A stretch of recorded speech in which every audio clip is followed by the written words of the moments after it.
आणि आज तुमच्या गावात मनोज पाटील माझे बंधू हे तुम्हाला एक येऊन सांगितलं की आपल्या गावात सत्संग राहणार आहे। तर बाबांनी आपल्या विनंतीला मान देऊन आपल्या इथं उपस्थित झाले, त्यामुळे बाबांचे आपण टाळ्या वाजवून स्वागत करू। आणि त्यांच्यासोबत नाशिकहून आणि पुण्याहून वासनिक भक्त बी आलेले आहेत। तर भडांगे साहेब आहेत, दिलीप काका आहेत, नंतर जगताप काका आहेत, सागर आहे, सागर पवार आहे, नंतर अनिल दादा आहेत आणि दोन महिला पण आलेले आहेत, एक कड मॅडम म्हणून आणि एक काळेताई। ते बी आपल्याला त्यांना सत्संग ऐकण्यासाठी ते सुद्धा इथं उपस्थित झालेले आहेत। त्यांच्यासाठी बी आपण टाळ्यावाजून स्वागत करू। आणि माझी बाबा त्यांची ओळख समोर झाली नाही। मी यूट्यूबला सत्संग ऐकता बाबांनी त्यांचा सत्संग पाहिला, मला त्याच्यातून गोडी वाटली, देवाबद्दल धर्माबद्दल आवड वाटली, म्हणून मी बाबांशी कॉन्टॅक्ट केला। त्या कॉन्टॅक्टमुळे बाबांनी त्यांचा आमचा संपर्क झाला। त्या संपर्काने बाबांना मी कॉन्टॅक्ट केला आणि मी संभाजीनगरला म्हणजे औरंगाबादला जॉब करतो। मग तिथं बाबांनी त्यांना म्हटलं आमच्या इथं औरंगाबादला मंदिर आहे, श्रीकृष्ण मंदिर ट्रस्ट, तिथं वास्तविक लोकांचं भक्तांचं जे ट्रस्ट आहे तिथं मंदिर आहे, त्या ठिकाणी बाबा म्हटलं तुमचा आम्ही सत्संग घेऊ। तर बाबांनी त्यांचे माझे 2023 साली ओळख झाली नोव्हेंबरमध्ये। तर बाबांनी त्यांनी त्यावेळेसुद्धा मी नुसतं बोलल्यानंतर बाबाने काही हरकत नाही, तर बाबांनी त्यांनी सुद्धा तिथं त्यावेळेस त्या लोकांनी बाबांनी त्यांना कॉन्टॅक्ट केले आणि तिथं 8 दिवस सत्संग झाला। त्या सत्संगात त्यांना आवड तयार झाली, त्यांना धर्मकाळ पंथकाळ तिथं सुद्धा खूप लहान पोरांना उपदेश बी घेतले आणि अनुसरणाचे संकल्पसुद्धा सोडले। तर त्यांना ते तत्त्व पटलं। त्यानंतर ते कंटिन्यू 6-6 महिन्यात बाबांनी त्यांचे 8-8 दिवस 10-10 दिवस सत्संग चालू राहतात तिथं सुद्धा। आणि बाबांची जी तळमळ सुद्धा आहे धर्माबद्दल सांगण्याची वगैरे, त्यामुळे त्यांनी त्या लोकांनी तसे तिथं संपर्क। त्याच एका सत्संगात माझा भाऊसुद्धा आला मनोज पाटील, त्याला बी ते पटलं की हा बाबांनी त्यांच्याकडून काही तर शिकण्यासारखं आहे बा। तर ते म्हणे बाबांनी त्यांना सांगितलं की बाबाने आमच्या गावाकडे तुमचा सत्संग घेऊ म्हणे आम्ही। मग दादाने ते 1-2 महिने गेले, त्यानंतर मग त्यांनी प्लॅनिंग केलं की आपल्या गावात वगैरे सत्संग होते। त्यांनी आता 4 दिवसापासून 5 दिवसांपासून प्लॅनिंग केलं, तसं आता या प्लॅनिंगनुसार आपल्या गावात सत्संग चालू झाले। देवळी चिचकडं आज टाकळी, उद्या कनाशी आणि मुंदखेडाला राहणार आहे, त्या ठिकाणी सुद्धा सत्संग होणार आहे। ही त्या दादाची ते सत्संगामध्ये तळमळ होती आणि बाबांनी त्याच्या शब्दाला मान देऊन इथपर्यंत आले। त्यामुळे बाबांनी त्यांचे मी अभिनंदन मानतो आणि बाबांनी त्यांना विनंती करतो की पुढचं निरूपण बाबांनी करावं। दंडवत। सर्वज्ञ श्री चक्रधर स्वामी की जय। जळगाव जिल्हा चाळीसगाव तालुक्यामध्ये गेली 3 दिवसापासून हे सत्संग आम्ही घेत आहोत। गावागावात जाऊन सत्संग घेऊन धर्मजागृतीच्या अनुषंगाने हे मिशन गेली 15 वर्षापासून आम्ही करतो आहे। आज या सत्संगाला माझ्याबरोबर सतत परमार्ग सेवक असतात। माझ्याबरोबर अगोदरच पहिल्या दिवसापासूनच आलेले परमार्ग सेवक अनिलदादा निखाडे, त्याचप्रमाणे परमार्ग सेवक धनंजय पवार, परमार्ग सेवक बाळासाहेब जगताप हे माझ्याबरोबर अगोदरच आलेले आहे। आणि सतत मी जेव्हा बी जातो तेव्हा हे वेळात वेळ काढून सेवेसाठी येतात। त्यांचा धर्म अभ्यास चालू आहे आणि ते व्यावसायिक आहे, काही द्राक्ष बागायतदार आहे, सर्व वेल एज्युकेटेड आहे। त्याचप्रमाणे आज खास पहिल्या दिवसापासूनच येणार होते, परंतु त्यांना काही कारणास्तव जमलं नाही। परंतु आज नाशिकवरून परमार्ग सेवक किरणदादा भडांगे आणि परमार्ग सेवक कृष्णा मुदगुल आलेले आहे। पुण्यावरून नाशिकला आले, नाशिकवरून यांच्याबरोबर इथं आलेले दिलीपदादा काळे आहे, सौ दिलीपदादा काळेंची जी मिसेस आहे काळेताई, त्याचप्रमाणे कड मॅडम आहे, हे पण या सत्संगासाठी आपल्या गावात आलेले आहे। आणि ह्या गावातील टाकळी सर्व परमार्ग सेवक बंधू आणि भगिनींनो, खरं म्हणजे मी इथं या गावांमध्ये फिरलो, अनेक गावांमध्ये सत्संग घेण्याचा योग आला। प्रत्येक गावामध्ये 10-12 घरं, 20 घरं, 15 घरं। काल ज्या गावामध्ये सत्संग झाला चिंचखेडला 35% उपदेशी लोक आहे, त्यांनी सांगितलं तिथं 2 मंदिरं आहे मांडलिक आणि आश्रम पण आहे। परंतु ज्यावेळेस मी सत्संग घेतो आणि चर्चा करतो, संवाद साधतो, त्यावेळेस मात्र धर्माची परिस्थिती अत्यंत बिकट जाणवते। खरं म्हणजे गेली 15 वर्षापासून महाराष्ट्रामध्ये मी खेड्या गावांमध्ये सत्संग घेत फिरतो आहे आणि हे आमचं अहेतुक कार्य आहे. आम्ही कोणत्याही प्रकारचं मानधन घेत नाही आणि कोणत्याही प्रकारचा तुम्हाला खर्च लागत नाही. आत्ताही या परमार्ग सेवकांनी तुम्हाला येऊन सांगितलं, तुम्ही गोळा झाले, आम्ही आता सत्संग घेणार, तुम्हाला सांगणार आणि निघून जाणार. ही मिशन आहे, हे परमेश्वराचं. आज आपला धर्म आपल्याला समजून घेणं ही काळाची गरज आहे. परंपरेने आपण उपदेशी आहे, आपण उपदेश घेतला आहे, परंतु उपदेश घेणं म्हणजे काय आणि उपदेशी असणं म्हणजे काय हे आपल्यालाच माहीत नाही. म्हणून आपण आपल्या पुढच्या पिढीला तो धर्म देऊ की नाही आणि जसा आहे तसा देऊ की नाही ही शंका आहे. आपण बऱ्याच गोष्टींमध्ये बदल घडून आणलेला आहे. आपल्या जीवनामध्ये राहत असताना बदल हा आपल्या जीवनाचा अविभाज्य भाग आहे. धर्मसुद्धा आपल्या जीवनाचा अविभाज्य भाग आहे. काल आपले घरं धाब्याचे होते, आज आपण ते धाब्याचे घरं पाडून बंगले बांधतोय. शेतीमध्ये बदल केला आहे, कपड्यामध्ये बदल केला आहे, राहणीमानात बदल केला आहे. प्रत्येक गोष्टीमध्ये आपण बदल केलेला आहे. कारण बदल हे प्रगतीचं एक पाऊल आहे, प्रगतीचं एक मिशन आहे आणि प्रगती प्रत्येकाला हवी आहे. त्या प्रगतीसाठी प्रत्येकजण धडपडतोय. कोणी व्यवसाय करतंय, कोणी नोकरी करतंय, कोणी शेती करतंय. प्रत्येकाला प्रगती हवी. परंतु अध्यात्मातली जी प्रगती आहे तिची आपल्याला गरज वाटत नाही. परंतु अध्यात्म हे जीवनाचा अविभाज्य भाग आहे. तुम्ही भाग्यवान आहात का तुम्ही ज्या घरात जन्माला आले तिथं अगोदर धर्म आहे किंवा तुम्ही धर्माच्या मध्ये आज वावरताय. परंतु धर्म काय आहे हे आपण कधी समजून घेतलं आहे का? प्रत्येक गोष्ट आपण ज्ञानाने घेतो. शेती करायची, कोणतं पीक करायचं, कोणत्या पद्धतीनं पीक करायचं त्याचं ज्ञान आपण घेतो. भौतिक जगामध्ये नोकरी करायची, व्यवसाय करायचं ज्ञान घेतो. आमच्या भगिनी जे आहे स्वयंपाक करायचं तरी ज्ञान असतं. जे बी काम करतो ते आपण ज्ञानाशिवाय करू शकत नाही आणि ज्ञान घेतल्याशिवाय पावलं पण उचलत नाही. पण धर्म ही अशी गोष्ट आहे की तिथं तुम्ही कधी ज्ञान घेण्याचा प्रयत्न केलेला नाही, कारण गरज वाटत नाही. आपल्याला असं वाटतं की धर्म म्हणजे काय, सकाळची देवपूजा, संध्याकाळची देवपूजा, कधीतरी स्थानं आणि कधीतरी साधू संत आले त्यांना केलेली क्रिया, याच्या व्यतिरिक्त धर्म नाही. ही चौकट आपण धर्माची बांधून घेतलेली. पण धर्म आपल्या आत्मकल्याणाचा विषय आहे, आत्महिताचा विषय आहे. परमेश्वराने सृष्टी का निर्माण केली, कशासाठी केली, परमेश्वर कोण, त्यांनी अवतार का घेतला आणि खरंच परमेश्वर अवतार घेतात का, अवतार घेऊन काय सांगतात, हे उत्सुकता जोपर्यंत, चिकित्सा जोपर्यंत तुमच्या मनाला भिडत नाही, लागत नाही, टच होत नाही, स्पर्श होत नाही, तोपर्यंत तुम्ही धर्माचा अभ्यास करत नाही. आणि चिकित्सा आपली मुळातच असते. प्रत्येक गोष्टीची आपल्यामध्ये एक उत्सुकता असते, चिकित्सा असते. कोणतीही गोष्ट आपण सहजासहजी समाजामध्ये ॲक्सेप्ट करत नाही, स्वीकारत नाही. त्याची माहिती घेतो, त्या माहितीचं नॉलेज आपण घेतल्यानंतर त्याचा फायदा तोटा बघून मग वस्तू घेतो किंवा कोणता निर्णय घेण्याचा प्रयत्न करतो. पण ही चिकित्सा आपल्यामध्ये असतेच मुळात. जीव हा चिकित्सक आहे. प्रत्येक गोष्टीला डोकं लावतो, डोकं लावून जाणून समजून उमजून घेतो आणि मग स्वीकारत असतो. पण धर्म ही अशी गोष्ट आहे की तुम्ही ही चिकित्सा लॉक करून टाकलेली, थांबून टाकलेली. धर्म म्हटला की श्रद्धा ठेवायची, प्रश्न विचारायचे नाही, विचारलं तरी काय विचारायचे, कोणाला विचारायचे, परत भीती मनामध्ये, न्यूनगंड, त्याच्यामुळे धर्माचा अभिमान नाही का, तर नॉलेज नाही, धर्म काय आहे हे माहीत नाही. आणि म्हणून अनेक गोष्टीला आपल्याला तोंड द्यावं लागतं. आपल्याला जे भेटलं आहे त्याची किंमतच होत नाही. परंतु ती किंमत होत नाही हे कधी कळेल, जेव्हा धर्मतत्त्वज्ञान आपल्याला समजेल. परमेश्वराने जो आपल्याला धर्म दिलेला आहे तो काय कोणालाही भेटत नाही, सहजासहजी अजिबात भेटत नाही. तुमच्या गावामध्ये कितीतरी तुमचे नातेवाईक आहे, तरी तुमचे संबंधी आहे, ओळखीचे आहे, नातेवाईक आहे, मित्रमंडळी आहे, त्यांना तुम्ही कधीतरी चर्चा केलेली असेल धर्मावरती, पण त्यांनी कधी लगेच उपदेश घेतला असं कधी झालं नाही. किंवा आजूबाजूचे लोक धार्मिकता करतात, पण कोणती करतात, कशासाठी करतात, का करतात, त्याच्यातला फायदा तोटा हे ना त्यांना सांगता येत ना तुम्हाला सांगता येत. त्यांच्यात आणि आपल्यातला फरक काय राहिला. म्हणून कोणतीही गोष्ट जर समजून उमजून घेतो तर धर्मसुद्धा समजून उमजून घेतला पाहिजे. प्रत्येक गोष्ट समजून उमजून घेण्याच्या पाठीमागचं कारण आपण तिथं फसू नये, फसल्या जाऊ नये आणि योग्य पद्धतीने त्याचा रिझल्ट आपल्याला, आउटपुट आपल्याला भेटावं म्हणून आपण समजून उमजून घेत असतो. म्हणजे धर्मसुद्धा समजून उमजून घ्यायचं तर जायचं कुठं धर्माला समजून उमजून घेण्यासाठी.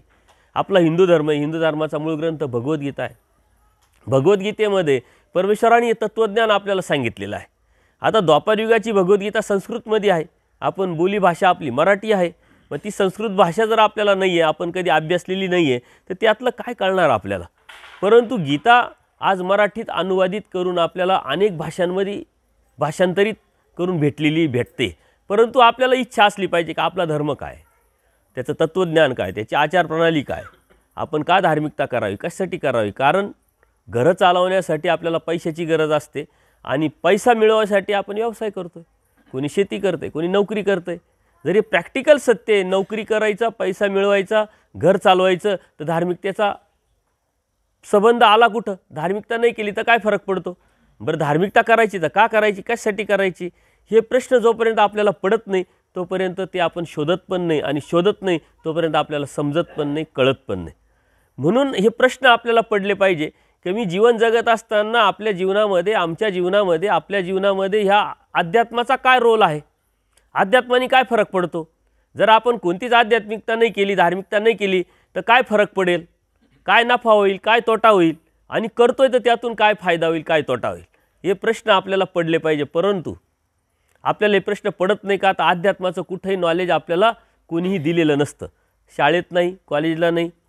या सत्संगाला परमपूजनीय बाबाजी इटकूर धाराशिव जिल्ह्यामधून आलेले आहे, त्यांचे आपण टाळ्या वाजवून स्वागत करू. ते पूर्वी ह्या देवळी गावामध्येच राहायचे, परंतु आता सध्या धाराशिव जिल्ह्यामध्ये चिंचखेडला राहायचे, तुम्ही ओळखत असाल, परंतु आता धाराशिव जिल्ह्यामध्ये इटकूर गावामध्ये राहतात. त्यांचं माझं असंच यूट्यूबच्या माध्यमातूनच संबंध आले. त्यांनी सत्संग ऐकले आणि ते सत्संग ऐकल्यानंतर त्यांनीही माझ्या कार्यक्रमाचं तिथं आयोजन केलं. त्यामुळं माझे जिथं कार्यक्रम होतात तिथं ते येण्याचा प्रयत्न करतात. जसं रवींद्रदादांनी सांगितलं का यूट्यूबच्या माध्यमातूनच त्यांनीही सत्संग ऐकले, ओळख झाली, त्यांनी कार्यक्रमाचं तिथं आयोजन केलं. त्यांचे जे बंधू आहे मनोज दादा, त्यांनी इथं आयोजन केलं. तर हे जे मिशन आहे हे परमेश्वराचं आहे. त्या दोघांच्या संबंधाला सुद्धा रवी भाऊच कारणीभूत आहे. तर ह्या ज्या गोष्टी आहे ह्या एकाने एक मनुष्य जोडण्याचं काम धर्म करत असतो, आणि त्याची जाणीव जर असेल, त्याचं ज्ञान असेल तर आपण जोडण्याचं काम करू. अन्यथा आपल्याला वेळ कुठे? सकाळ उठल्यापासून संध्याकाळ झोपेपर्यंत आपण इतके कर्म करतो. त्या कर्म करत असताना आपण जेवणासाठी, आपल्या सुखासाठी, भौतिक जगाच्या सुखासाठी धडपड करतो, पण आपल्याला लागतं किती याचं कॅल्क्युलेशन नसतं आपल्याकडं. पण त्या कर्मातून आपल्याला काय भेटतं हे मात्र आपल्याला माहीत नसतं, ते अज्ञान असतं. म्हणून आपण जीवन जगत असताना का करायचं, कशासाठी करायचं, काय करायचं, त्यातून काय भेटणार आहे हे समजून घेणं गरजेचं आहे. आणि हे समजून घ्यायचं तर ज्ञान मिळवायचं कुठं? कारण ना शाळेत, ना कॉलेजमध्ये, ना कुठं विशिष्ट क्लासेस, ना विशिष्ट ठिकाणामध्ये धर्माचा अभ्यास शिकवला जातो. हे परंपरेनं आलेलं आहे. तुमच्याकडे काही ठिकाणी परंपरेनं आलेलं असतं, किंवा आपल्या मनामध्ये एक भीती असते काहीतरी धार्मिकता केली पाहिजे, किंवा लोक करतात, एक मॉब सायकॉलॉजी असते, आपणही केलं पाहिजे. अशा माध्यमातून आपण धार्मिकता करत आलो. एक परंपरा आहे, आपली परंपरा आपण जोपासण्याचा प्रयत्न करतो, पण परंपरा आपण 1000 ठिकाणी तोडलेले आहे. तुम्हाला आत्ताच उदाहरण दिलं, आपले पूर्वीचे घरं वेगळे होते, आत्ताचे घरं वेगळे, आपलं राहणीमान वेगळं, आपली शेती वेगळी, काम करण्याची पद्धत वेगळी, विचार करण्याची पद्धत वेगळी. कपड्यांमध्ये सुद्धा आपला बदल झालेला आहे. पूर्वीचे आपले कपडे वेगळे होते, आपल्या वाडवडिलांचे धोतर, शर्ट, टोपी, गांधी टोपी, आज तर आपल्याकडे दिसतच नाही. दुर्मिळ जे जुनं लोक आहे तेवढेच आहे. म्हणजे सांगण्याचं तात्पर्य काय का आपण प्रत्येक गोष्टीत बदल केला आहे, पण धर्म ही अशी गोष्ट आहे का त्याचा बदल करण्याचा आपण प्रयत्नही करत नाही आणि जाणून घेण्याची इच्छा पण ठेवत नाही. का? तर आपल्याला ती गरज वाटत नाही. पण जेव्हा धर्म तुम्ही समजून घ्याल तेव्हा तुमच्या लक्षात येईल की आपल्या जीवनाचा अविभाज्य हा भाग आहे. परमेश्वराला असंच कधीतरी केव्हा तरी परमेश्वराला कृपा उपजली की आपण ह्या जीवाला आनंद द्यावा आपला, आणि म्हणून परमेश्वराने शोधणी करून स्वतःचा आनंद या जीवाला देण्यासाठी हे मिशन आखलं, सृष्टीची निर्मिती केली. सृष्टीची निर्मिती करून या जीवाला या सृष्टीमध्ये आणलं, आणि या सृष्टीमध्ये आणल्यानंतर ही चालवण्यासाठी एक सामर्थ्य रूप ज्या देवता आपण समजतो त्यांना कामाला लावलेलं आहे. केंद्रस्थानी मात्र जीव आहे. परमेश्वर याच्यासाठी स्वतः अवतार घेतात. परमेश्वर सृष्टीमध्ये अवतार घेतात आणि जीवासाठी अवतार घेतात, म्हणून जीवासारखं होऊन येतात. परंतु परमेश्वर जोपर्यंत आपल्याला जाणवत नाही मी परमेश्वर आहे, तू जीव आहे, तोपर्यंत आपल्याला मात्र कळत नाही. आणि म्हणून परमेश्वर वाडीवाडी फिरून हे अवतार कार्य आपली स्वतःची ओळख देत असतात. श्रीकृष्ण महाराजांनी द्वापार युगामध्ये स्वतःची ओळख दिली. अर्जुन देवाला निमित्त करून अनेक प्रश्नाला उत्तर देताना भगवद्गीतेसारखं तत्त्वज्ञान जगाला दिलं, आणि त्यातून धर्म आपल्यापर्यंत पोचला. परंतु आपल्या घरामध्ये भगवद्गीता आहे का? जरी असेल तर आपल्या डोक्यामध्ये किती आहे? जरी नसेल तर आपण खरंच हिंदू आहे का? याचा प्रश्न आपल्याला पडला पाहिजे. कारण धर्म आपला आहे, संस्कृती आपली आहे, संस्कार आपला आहे, तो आपण टिकवायचा असतो, आणि आपण टिकून आपण पुढच्या पिढीला द्यायचा असतो.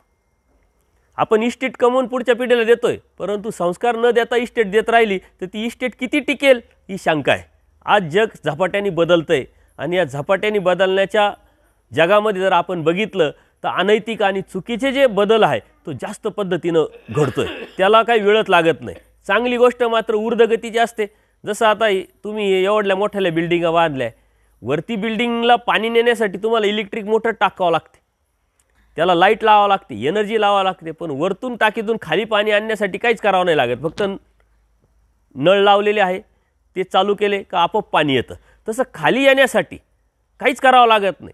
ती जीवाची मूळ प्रवृत्ती आहे. अनादि अविद्ययुक्त असलेला जीव अज्ञान असल्यामुळं मतित्रय, वाईट विचार करणं, वाईट चिंतन करणं, वाईट कृती करणं, त्याच्यातच रमणं ही जीवाची मूळ प्रवृत्ती. आता ऊर्ध्वगतीला म्हणजे चांगला विचार करणं, चांगलं चिंतन करणं आणि चांगल्या गोष्टीमध्ये रमणं, ही मात्र एनर्जी वेस्ट गाव आहे. एनर्जी लागते, त्याला ताकद लागते. म्हणून इथं आता सत्संगाचा कार्यक्रम आहे म्हणून संख्या किती आहे बघा. जर इथं दुसरा कार्यक्रम ठेवा, तुम्ही ऑर्केस्ट्रा ठेवा किंवा काय तमाशा ठेवा. त्या दिवशी आम्ही देवळीला कार्यक्रमाला होतो, तिथं एक बड्डे होता. आमच्या सत्संगाला तुम्ही जेवढे आहे आता 100च्या आसपास तेवढेच लोक होते. बड्डेला 500 लोक, गर्दीच गर्दी. बँजो चालू आहे. का करायचा, कशासाठी करायचा काहीच माहीत नसतं. म्हणजे हे ऊर्ध्वगतीचं आहे आणि धर्म हा ऊर्ध्वगतीचा असल्यामुळं तुम्हाला एनर्जी लावावं लागणार आहे, ताकद लावावं लागणार आहे. समजून घेण्यासाठी स्वतः प्रयत्न करावा लागणार आहे. आपोआप तुमच्यापर्यंत ही गोष्ट येत नाही, परंतु ती आपोआप परमेश्वराने आपल्यापर्यंत आणलेली आहे. का तर परमेश्वराला कृपा उपजलेली आहे आणि आपल्याला त्यांना आनंद द्यायचा आहे.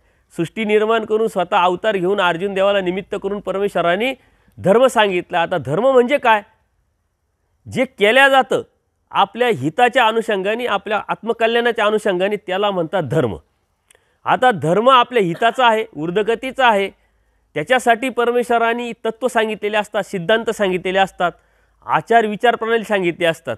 परमेश्वराने सांगितलेले भगवद्गीतेमध्ये 18 अध्याय 700 श्लोक आहे. पण त्या 700 श्लोकातले 2-4 श्लोक जरी घेतले तरी आपल्याला धर्माचं तत्त्वज्ञान बऱ्यापैकी समजेल.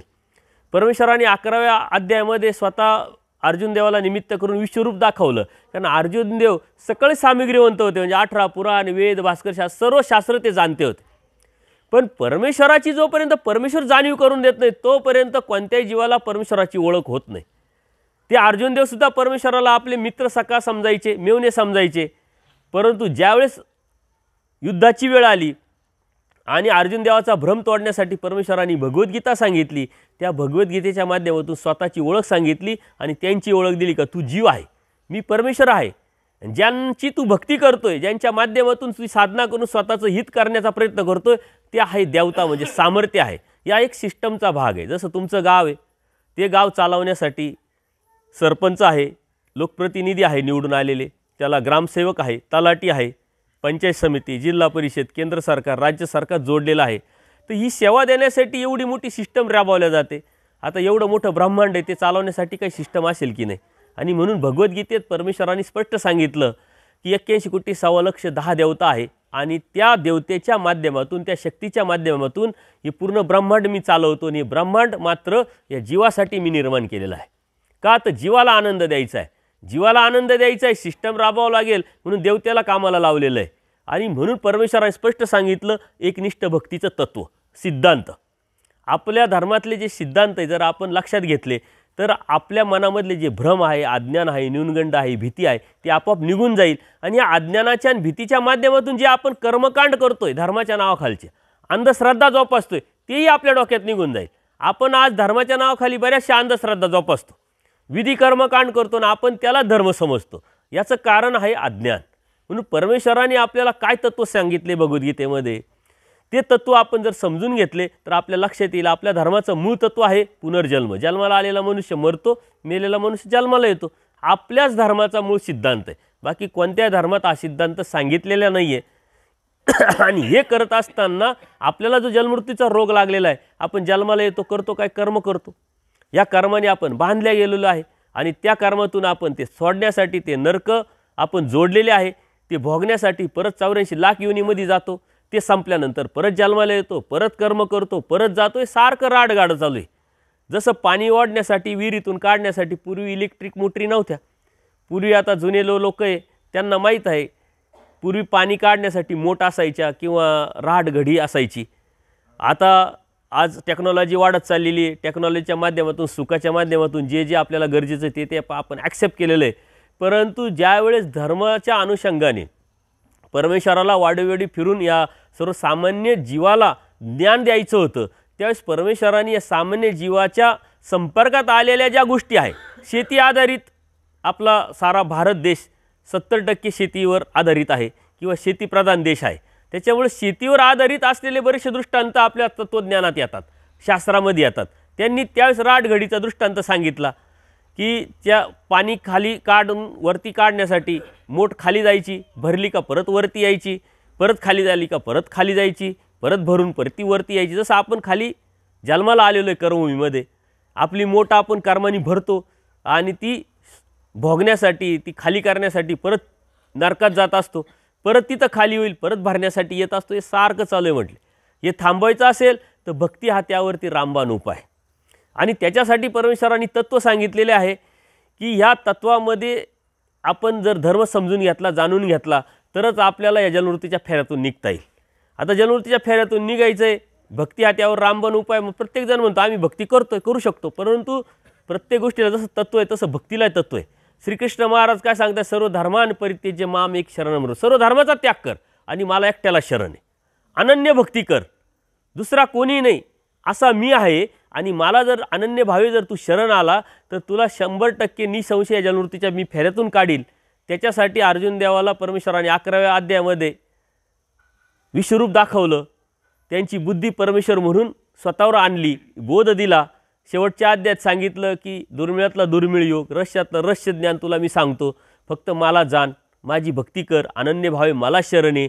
याच्या व्यतिरिक्त तुला काही करायची गरज नाही ना, कोणते कर्मकांड ना अंधश्रद्धा ना विधी करण्याची गरज नाही. मला जाणण्या व्यतिरिक्त तुला काही जाणणं नाही. आणि माझ्या प्राप्तीसाठी जो जे करतोय ते गवताच्या काडीप्रमाणे म्हणे, त्याला काही अर्थच नाही. मला जाण हेच माझ्यासाठी खूप काही करणं आहे. म्हणून परमेश्वराची ओळख करून घेणं हे आपल्या जीवनाचं मूळ कर्तव्य. जन्माला आपण का आलो, कशासाठी आलो? आपल्याला असं वाटतंय प्रत्येकजण संसार करतोय, प्रपंच करतोय, आपणही तेच करण्यासाठी आलेलो आहे. परंतु प्रपंच आपणच करतोय असं नाही, जनावरांना पण प्रपंच असतो. प्रपंच एक कर्तव्य आहे, एक ड्युटी आहे. समाजाप्रती असलेली ड्युटी, कुटुंबाप्रती असलेली ड्युटी. ती ड्युटी करत असताना आपल्या आत्म्याचं हित कशात आहे, आपल्या आत्म्याचं भलं कशात आहे हे बघणं, हे शोधणं आणि त्यावरती चालणं, याच्यासाठी आपला जन्म आहे. बाकीचं हे तर अनुषंगिक येतं, पण आपण ते मुख्य करून टाकलं आणि धर्म अनुषंगिक करून टाकला. धर्म हा मुख्य असला पाहिजे. आणि म्हणून धर्माव्यतिरिक्त या जगामध्ये कोणीच जगू शकत. प्रत्येकजण कुठंतरी काहीतरी त्याची श्रद्धा असते, काहीतरी धर्म जोपासत असतो. परंतु ज्ञानयुक्त धर्म आणि अज्ञानयुक्त धर्म याच्यामध्ये जमीन आसमानचा फरक. जसं अंधारात आपण चालणं आणि उजेडात चालणं फरक आहे. उजेडात चालणं तर आपण खड्डे टाळू शकतो, दगडं टाळू शकतो, व्यवस्थित ठेच न लागता न पडता आपण व्यवस्थित प्रवास करू शकतो. पण अंधारात किती जपून चाललं तरी आपण ठेचकाळत आणि पडण्याची शक्यता असते. तसं अंधारात चालणं, अंधारात भक्ती करणं आणि उजेडात भक्ती करणं म्हणजे ज्ञानाने भक्ती करणं आणि अज्ञानाने भक्ती करण्यासारखी. म्हणून आपण तत्वावर लक्ष द्यायचं. तत्व आपण समजून घेत नाही. जर पुनर्जन्म आपला तत्व आहे आणि परमेश्वराने सांगितलं सर्व धर्माचा त्याग कर, मलाच अनन्य भावी शरण आहे, तर मग कोणत्या धर्माचा त्याग करायला लावला आहे परमेश्वरांनी? तर परमेश्वराच्या ह्या सृष्टीमध्ये जसा परमेश्वराचा धर्म आहे तसा देवतेचा पण धर्म आहे. आणि ह्या देवतेच्या धर्माचा त्याग करायला लावलेला आहे. देवतेच्या धर्मामध्ये कर्मकांड आहे, विधी आहे, अंधश्रद्धा आहे आणि अनेक समज गैरसमज आहे. अन्य लोक धार्मिकता करत असताना ते का करतात, कशासाठी करतात, कोणाची करतात त्यांना काहीच माहीत नाही. आता जे उपदेशी लोक आहेत त्यांना थोडंसं जाणीव असेल, ज्ञान असेल, तर मी का धार्मिकता करतो, कोणाची करतो, कशाची करतो, ही सृष्टी कोणी निर्माण केली, मी होतो कुठं, आलो कसं, कोणी आणलं, याची जुजबी ज्ञान असतं. मात्र अन्य लोक तुमच्या भरपूर संपर्कात आहेत, ज्ञान जे धार्मिक आहेत, ज्ञानीसुद्धा असू शकतात, शिक्षक असतात, वाचन असतं, त्यांना विचारा प्रश्न, ही सृष्टी कोणी निर्माण केली, कधी निर्माण केली, कशासाठी निर्माण केली, या सृष्टीमध्ये मी येण्याच्या अगोदर मी होतो कुठं, म्हणजे हा जीव होता कुठं, त्याला कोणी आणलं, कशासाठी आणलं, कोणत्याही प्रश्नाचे उत्तर त्यांना देता येणार नाही. का तर त्यांची धार्मिकतेचा जो उद्देश आहे तो वेगळा आहे. त्यांची धार्मिकतेचा उद्देश काय आहे? सांसारिक सुख मिळावेत, भौतिक सुख मिळावेत. पण तुमच्या धार्मिकतेचा उद्देश काय आहे? का हे कर्तव्य म्हणून मी करणारच आहे, परंतु परमेश्वराची प्राप्ती मला भेटावी, माझ्या आत्म्याचं कल्याण व्हावं, माझं हित व्हावं, हा उद्देश आपला आहे. का तर आपण परमेश्वरी भक्ती करतो. पण परमेश्वरी भक्तीमध्ये आणि देवताभक्तीमध्ये जमीन आसमानचा फरक आहे. आता द्वापार युगामध्ये श्रीकृष्ण महाराजांनी तत्त्वज्ञान सांगितलं अर्जुन देवाला निमित्त करून. परमेश्वर काय म्हणतात, प्रत्येक युगामध्ये आम्ही अवतार घेतो. आणि कधी अवतार घेतो? ज्यावेळी धर्माला ग्लानी येते, अधर्मालाच लोक धर्म समजायला लागतात, त्यावेळेस आम्ही अवतार घेतो. 365 दिवसाचे ऋतुवैकल्य लिहिले गेले होते, त्याला राजश्रय भेटला होता. अशा 12व्या शतकातली अशी परिस्थिती निर्माण झाल्यानंतर सर्वज्ञ श्रीचक्रप्रभूंनी कलियुगामध्ये अवतार घेतला आणि अवतार घेऊन वाडेवेडी फिरून अधिकारी जीवाला निमित्त करून हे तत्त्वज्ञान आपल्याला सांगितलं आहे. आणि विशेष म्हणजे ह्या अवताराचं विशेष की आपली जी बोलीभाषा आहे मराठी, त्या मराठीचा अभिमान घेऊन हे तत्त्वज्ञान मराठीत आपल्याला सांगितलं आहे. त्याच्यामुळे सर्वसामान्यांना हे तत्त्वज्ञान कळावं, समजावं, हा परमेश्वराचा उद्देश आहे. आणि परमेश्वराने हे तत्त्वज्ञान सांगत असताना अर्जुन देवाला निमित्त करून श्रीकृष्ण महाराजांनी सांगितलेलं तत्त्वज्ञान त्याच्याही पडचं एक फॉरवर्ड व्हर्जन आहे. कलियुगाची भगवद्गीता म्हणजे सूत्रपाठ, लीळाचरित्र हा मराठीतला आद्य ग्रंथ आणि स्वामी श्रीचक्रांनी सांगितलेलं तत्त्वज्ञान फॉरवर्ड व्हर्जन. तुम्हाला हे लगेच कळेल, लगेच समजेल. ज्याप्रमाणे अर्जुन देवाला प्रश्न होते त्याचप्रमाणे पूजनीय माईम भट्ट नावाचे भक्त होते, त्यांनासुद्धा प्रश्न होते. त्यांनाही त्यांनी विचारलं परमेश्वराची, आणि त्यांची भेट झाली डोमेग्रामला की जलमृत्यूच्या फेऱ्यातून निघाल तुम्ही, चुकाल तुमची जलमृत्यूचा फेरा, असं काही तुम्ही तुमच्या धार्मिकतेमध्ये आजपर्यंत अभ्यासलं का, आजपर्यंत तुम्ही करता का? तर ते म्हटले त्यात काय विशेष आहे, कर्म करायचे आणि कर्मातून ज्ञानोदय होऊन वैराग्य प्राप्त होईल, परमेश्वराला आम्ही प्राप्त करू. तर परमेश्वरनी स्पष्ट विचारलं त्यांना की कर्म किती प्रकारचे? म्हणे कर्म तर 2 प्रकारचे, एक नित्यकर्म आहे, नैमित्तिक कर्म. नित्यकर्म आपण दररोज करतो, आंघोळ केली हे कर्म केलं, आपलं अंग स्वच्छ झालं, भूक लागली जेवण केलं, कर्म केलं, पोट भरलं, म्हणजे कर्म करतो लगेच फळ पण भेटतं. जे नित्यकर्म नित्यकर्माला गेले. नैमित्तिक कर्म जे आहे आपण पुण्यरूपाने करतो बघा, पुण्यरूपाने पुण्य लागलं पाहिजे, ह्या निमित्ताने आपण जे करतो तर संकटकाळी अडचणीच्या वेळेस ते आपल्याला उपयोगी पडतं. म्हणजे नित्यकर्म नित्यकर्माला गेले, निमित्तिक कर्म फळाला गेले. संकट काळाला कर्मच उरत नाही, कधी ज्ञान होईल, कधी वैराग्य होईल, कधी प्राप्ती होईल. त्यांच्या ते लक्षात आलं का आजपर्यंत आपण कोणत्या भ्रमात होतो आणि आपण हे आपल्याला काय सांगताय. आणि मग म्हटले तुम्ही सांगताय ते बरोबर आहे, मलाही पटलं, तर कशाने जीवाची मुक्ती होईल सांगा. आणि मग परमेश्वराने सांगितलं एका परमेश्वराशिवाय या जीवाची मुक्ती होणार नाही. तर तो परमेश्वर निराकार आहे, परंतु सावे साकार होतो. आणि या सावे साकार झालेला परमेश्वर आपलं तत्त्वज्ञान सांगतो, ओळख देतो, जीव देवता प्रपंच परमेश्वर याचे कार्यकारण स्वरूप लक्षण सांगतो. आणि त्या तत्त्वज्ञानानुसार आपण जर आपल्या जीवनाची वाटचाल केली तर मात्र त्या ज्ञानाचं, त्या शास्त्राचं, त्या तत्त्वज्ञानाचं दास्य जर केलं तर आपण मुक्तीला जाऊ. इतकं स्पष्ट आणि पारदर्शकपणे सर्वज्ञ श्रीचक्रप्रभूंनी 12व्या शतकात हे तत्त्वज्ञान आपल्याला सांगितलं. आणि हे तत्त्वज्ञान सांगताना ते सुद्धा म्हटले आम्ही भक्ती करतो, तुम्ही म्हणता भक्ती करा, आम्ही करतोय म्हटले. इंद्राची करतो, चंद्राची करतो, याची करतो, त्याची करतो. अनेक लोक आपल्याला सांगतील आम्ही बी भक्ती करतो, याची करतो, त्याची करतो, पण ती ओळख मात्र त्यांची काही नसते. आणि मग परमेश्वराने सांगितलं की तुम्ही ज्याची भक्ती करताय त्यातून तुम्हाला मुक्ती भेटू शकत नाही. याचं कारण का? तर त्या नित्यबंधनात ते त्या सिस्टमचा एक भाग आहे. तुम्हाला जर ग्रामपंचायतीतून एखादा ठराव मंजूर करून घ्यायचा आहे तर त्या ग्रामपंचायतीच्या शिपायाकडे जाऊन तुम्हाला ठरावाची प्रत मागता येणार नाही. तुम्हाला ग्रामसभेमध्ये जावं लागेल, सरपंचाकडे जावं लागेल, ग्रामसेवकाकडे जावं लागेल, तो विषय व्यवस्थित मांडावा लागेल. त्या सिस्टममध्ये गेल्यानंतर ते तुम्हाला जो बी कागद पाहिजे तो भेटेल. प्रत्येकाचा एक अधिकार असतो, प्रत्येकाची योग्यता असते, त्याच्या अधिकारानुसार ते आपण प्राप्त करत असतो.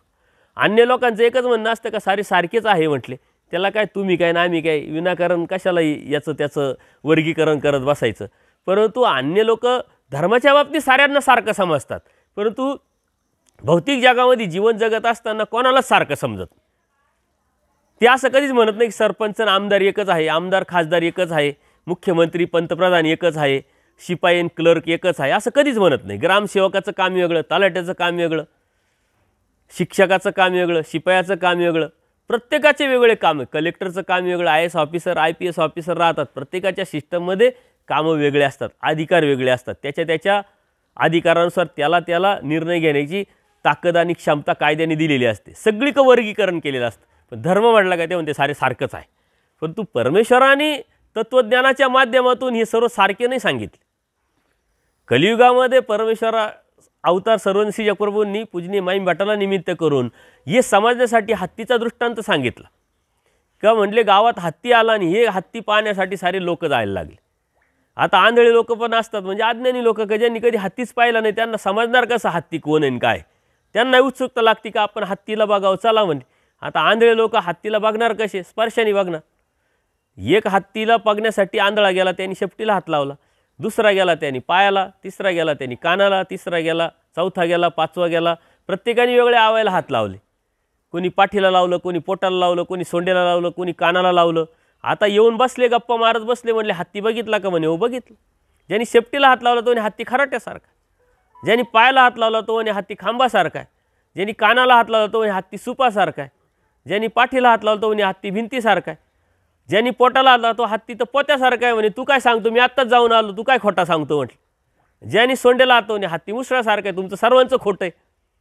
समाजामध्ये असं चालतं ना, माझंच खरं म्हणण्याची प्रवृत्ती खूप असते आणि ते खरं अज्ञान असतं. कारण जग खूप मोठं आहे, तत्त्वज्ञान खूप मोठं आहे आणि धर्म हा तर समुद्र आहे. त्या समुद्रात काय नसतं. जे तुम्हाला उत्सुकता आहे, जी तुमची ताकद आहे, जी तुमची अवस्था आहे, जो तुमचा प्रयत्न आहे, त्या समुद्रातून ते भेटेल. कोणी कावडे रवडे मिळवतं, कोणी मासेमारी करतं, कोणी वायू काढतं, कोणी गॅस काढतं आणि एक म्हणतो या समुद्रात काय नसेल, खोलवर जातो त्याला हिरे माणिक मोती भेटतात का ज्याची किंमतच होऊ शकत. तसं धर्म हा समुद्र आहे. आता तुम्ही कोणत्या उद्देशाने त्या धर्मामध्ये आलेले, दृष्टपर सांसारिक सुख मिळवण्यासाठी आलेले का परमेश्वराची प्राप्ती करून घेण्यासाठी आलेले, त्याच्यानुसार तुम्हाला ते भेटल. ही जनरल स्टोअर्स आहे, जे मागाल ते तुम्हाला भेटल. परंतु हे सोन्याचं जे दुकान आहे, हिरे माणिक मोत्याचं जे दुकान आहे, त्याची किंमत करण्या इतपत आपली अवस्था आपण निर्माण जर केली तरच आपल्याला ते विकत घेता येईल, अन्यथा आपण घेऊ शकत नाही. सर्वज्ञ श्री चक्रप्रभूंनी या दृष्टांतातून सांगितलं की एक डोळस मनुष्य त्यांना समजावतो की या हत्तीचे एक एक अवयव आहे. हे जेव्हा एकत्र येतील तेव्हा हत्ती तयार होईल.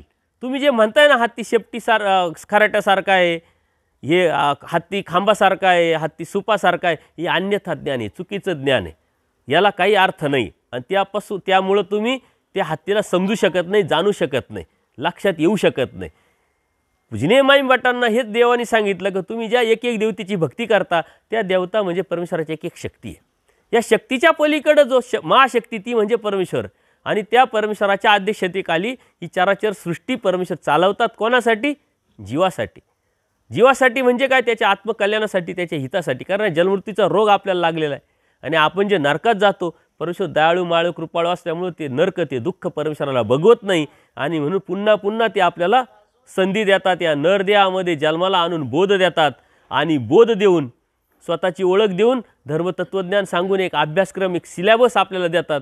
तो आपण जर पास केला तर आपण या जन्ममृत्यूच्या फेऱ्यातून निघू शकतो, अन्यथा निघू शकत नाही. आणि हे वारंवार परमेश्वर करतात का? तर ते दयाळू माळू कृपाळू. आपण ते सांडवतोय, दवडतोय, हे परमेश्वराला कळतंय, समजतंय, जाणीव आहे.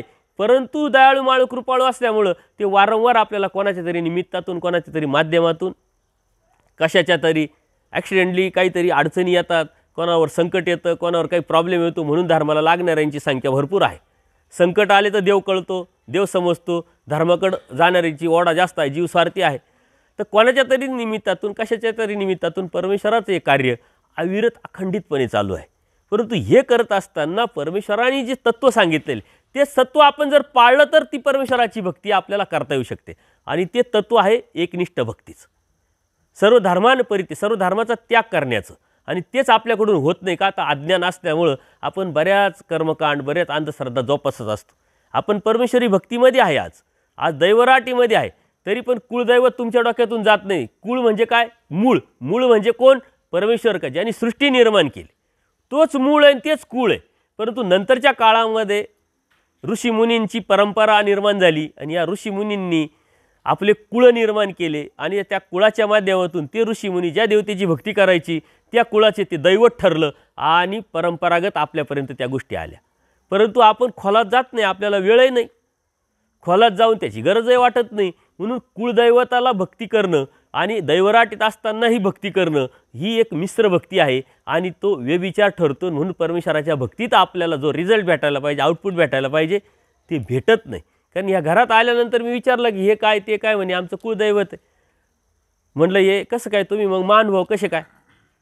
तर म्हटले नाही, मग इतर साधू कोणतं सांगतो, कोण साधू कोणतं सांगतं, खरं कोणाचं मानायचं? तर मी म्हटलं साधूंचं कोणाचंच खरं नाही मानायचं.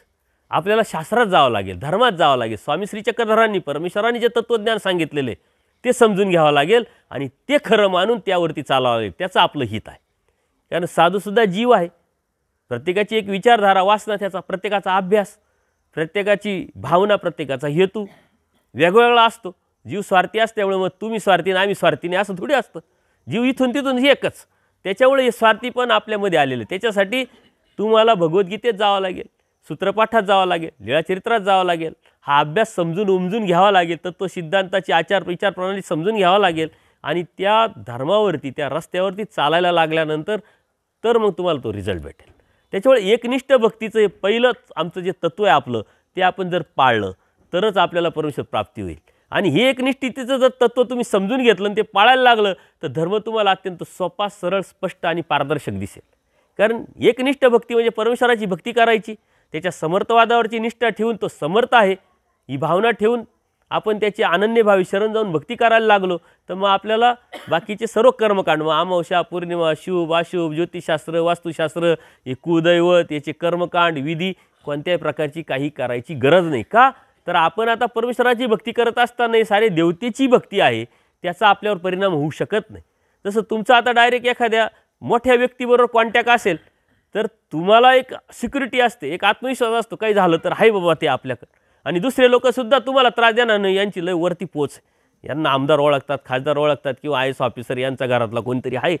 तसं परमेश्वराची भक्ती करत असताना धर्माचा अभिमान कधी निर्माण होईल, आत्मविश्वास कधी निर्माण होईल, जेव्हा तुम्ही धर्माला समजून घ्याल, परमेश्वराला समजून घ्याल. पण आपलं काय झालेलं आहे, परंपरागत आपण त्या परंपरेच्या पटरीच्या बाहेर जाण्याची आपली मानसिकताच नसते, की विचारधाराच नसते. बुद्धी, धर्म हा बुद्धीशी निगडीत विषय आणि बुद्धीला ताण आपण इथं मात्र कुठंच देत नाही, सगळीकडे मात्र प्रत्येक ठिकाणी आपण देत असतो. अशी कोणती गोष्ट नाही का बुद्धीला ताण न देता, विचार न करता तुम्ही घरी घेऊन आले, असं कधीच होत नाही. आणि ज्ञानाशिवाय अशी कोणतीच गोष्ट नाही आहे का ती करता येते, अशी कोणतीच गोष्ट नाही. परंतु आपली परंपरा म्हणत त्या चौकटीच्या बाहेर जात नाही.